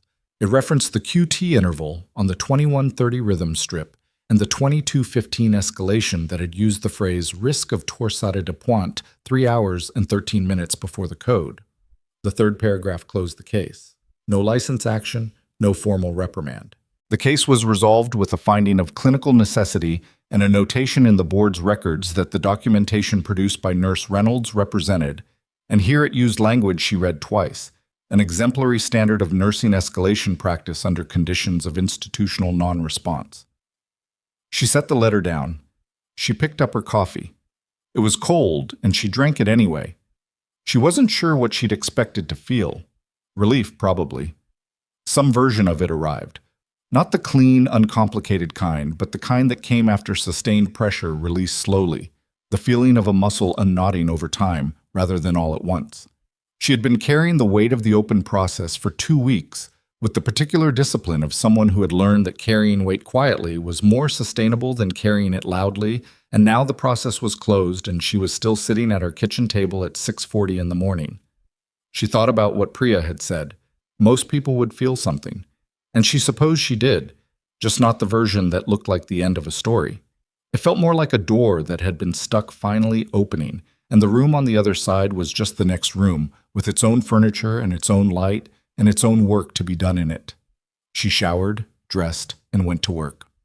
The public accounting of Victor Hale's situation unfolded over the following 3 weeks, with the grinding, unglamorous pace that institutional consequences actually moved at. Not the swift reversal of a single dramatic moment, but the accumulated weight of process after process reaching its conclusion. The peer review committee issued its findings on a Tuesday. The document ran to 14 pages and was not made available to the general staff, but its outcomes were: Hale's cardiac surgery privileges at Redwood Valley Medical Center were suspended for a minimum of 6 months pending a formal remediation program. The program to include supervised case review with specific attention to escalation response and multidisciplinary communication. The State Credentialing Board received a copy. The State Medical Board received a separate notification regarding the peer review's finding that his management of General Cole's electrolyte protocol had represented a departure from accepted standards of care in 3 documented clinical decisions. That last part was public record, required to be. The hospital posted the peer review outcome in the standard credentialing disclosure format, which meant it appeared on the State Medical Board's public physician profile database under Hale's name, accessible to any patient, any hospital, any credentialing committee that looked. The language was technical and measured, and said, in the specific vocabulary of peer review findings, exactly what had happened. Maya found out about the public posting from Diane, who had been monitoring the database with the specific attention of someone who needed to see the machinery complete its work to believe it had. "It's up," Diane said. "His profile. The peer review finding." Maya was updating the medication chart. "Good," she said. Diane looked at her. "That's all? What else should I say?" "I don't know." Diane leaned against the counter. Her voice was lower than usual. "I've worked on this floor for 9 years. I've watched physicians walk through situations that should have had consequences and have none. I've filed concerns that went nowhere. I've had conversations with charge nurses and department heads that ended with everyone in the room knowing what was wrong and nobody moving." She paused. "Watching this land differently? It's not nothing." Maya looked at her. Diane Pollard was not someone who made personal disclosures casually. She was a charge nurse who ran a tight floor and communicated in clear administrative language and kept most of what she felt about things in a register that wasn't available to her staff. "I know it's not nothing," Maya said. I sent you to room 4, Diane said quietly. When Hale came to the station, I pulled you from the VIP wing because I needed the friction to stop. You were doing your job. I was protecting the department's stability over the patient. Diane said it directly without softening it. I've been thinking about that for 2 weeks. Maya set down the chart. She looked at Diane, not at the charge nurse, at the person.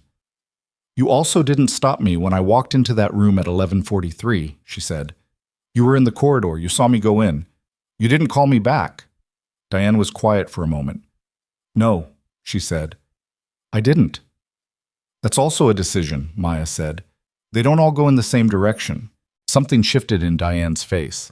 Not quite relief, but something adjacent to the acknowledgement that the accounting she'd been doing with herself had been heard by someone who was in a position to weigh it accurately. The new escalation protocol, Diane said, returning to the register she was more comfortable in. It takes effect next week. I've been reading through the implementation guide. A pause. It's good. The 4-hour response window with the automatic clinical lead notification. That would have changed what happened with Cole. That's the idea, Maya said. It references your documentation, Diane said. In the background section, it says recent case at this facility. I know. Half the floor knows it means you. I know that too.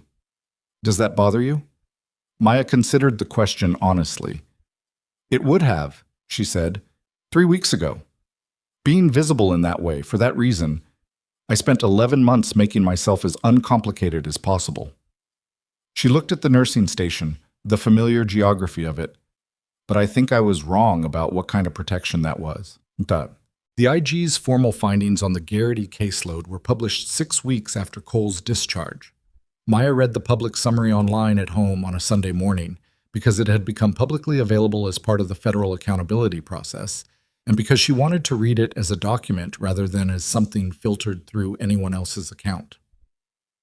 Dr. Alan Garrity's protocols across 4 facilities over 31 months had involved documented nursing escalations in 14 cases, 3 more than the initial 11 she'd been told about. In 9 of those cases, the escalations had been administratively overridden without clinical documentation of reasoning.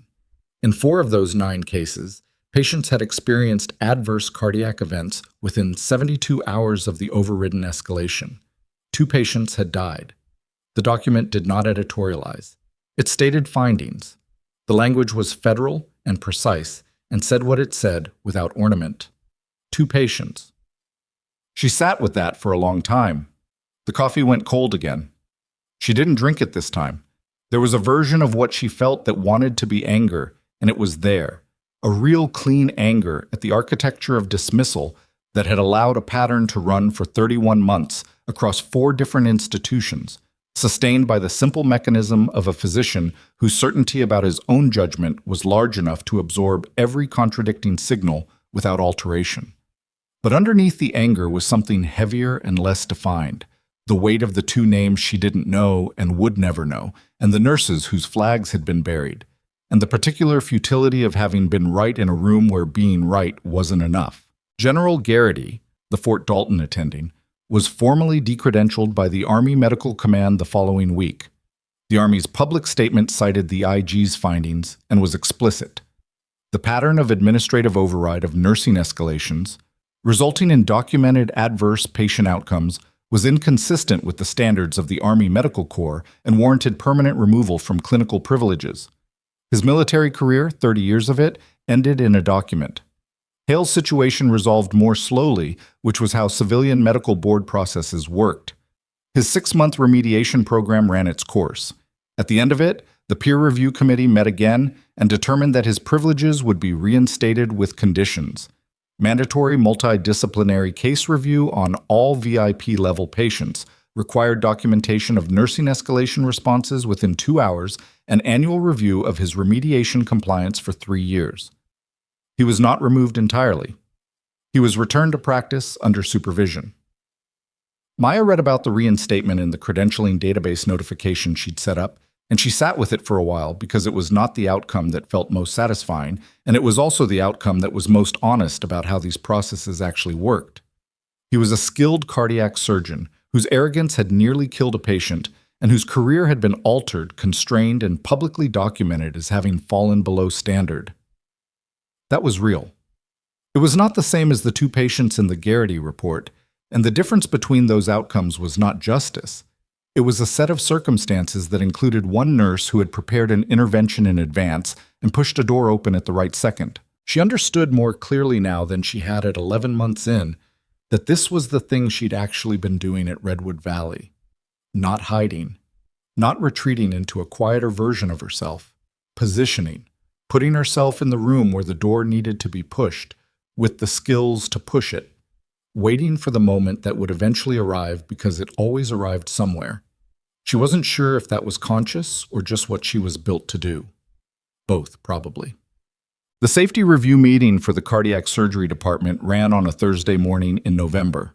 Maya had been asked to attend in her capacity as clinical lead, and she sat at the conference table with 12 physicians, including 2 attendings she'd never spoken to, and she watched Marsh run the room with the precise authority of someone who had decided that this particular reckoning was going to be complete. The 12 nursing notes were projected on the screen, all of them in sequence, with timestamps. Marsh walked through them without commentary. Just the notes, the times, the clinical language, the escalation pattern, the picture they made together, which was a picture of something being seen and recorded and ignored. Then she said, "This is what correct escalation looks like. This is what non-response to correct escalation looks like. And this," she clicked to the next slide, which was the chart entry at 11:48 p.m. documenting the code response, "is what happens when the system fails to act on what its own members are telling it." The room was quiet in a way that had texture.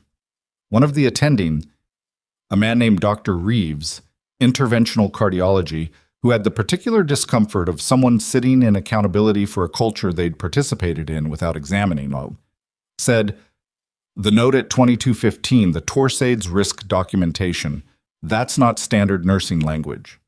"No," Marsh said, "it isn't." "Where did that clinical knowledge come from?" Marsh looked at Maya, a brief, deliberate look. Maya said, "From paying attention for 2 days, and from experience that isn't reflected in my personnel file." She looked at Reeves directly. "But that's the wrong question, Dr. Reeves. The right question is what your response would have been if the person writing that note had been a resident instead of a nurse." The room absorbed that. "Because the clinical content is identical," Maya said. "The only variable is the title attached to it." Reeves was quiet for a moment. He looked at the projected note on the screen. He looked like a man doing genuine arithmetic. "You're right," he said finally. Not gracefully, came out roughly, the way honesty came out when it was inconvenient. "You're right." Marsh continued the meeting. Maya participated when she was asked and stayed quiet when she wasn't, and watched the physicians in the room go through the specific discomfort of being made to look at their own professional culture through documentation that made its shape clear. It was not a comfortable meeting. It was not supposed to be.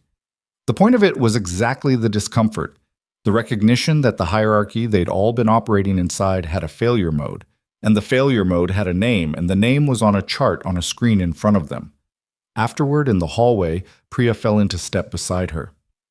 "How do you feel?" Priya asked. Maya thought about it honestly. "Like the work is still the work," she said. "That's not very cinematic." "No?" Maya half smiled. "But it's accurate." Priya was quiet for a step or two. "I've been thinking about applying to critical care certification." Maya looked at her. "You should. The escalation documentation training they're rolling out next month. It's based on your notes." "I know. I want to be able to write like that." Priya said it simply, without performance. "I want to be the person who sees it in time." Maya stopped walking. She looked at Priya, 26 years old, 8 months of clinical experience, the specific mix of capability and caution that the job produced in people who were paying attention. And she thought about 12 notes in 48 hours, and the supply room at midnight, and the 38 seconds that had been the length of the distance between one outcome and another. "You already see things," Maya said. "You flagged the potassium on day 1. You came to me in the break room and told me it was wrong. And then I didn't push. You were 8 months into your first critical care posting, working under a charge nurse who told you the attending had reviewed it.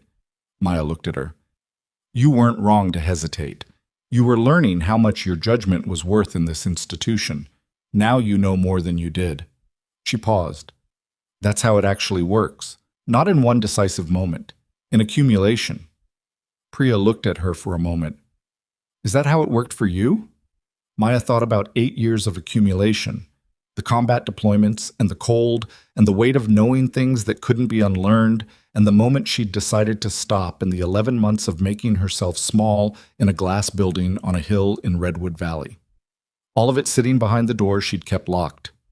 Yes, she said, it took me a long time to trust what I'd accumulated, longer than it should have.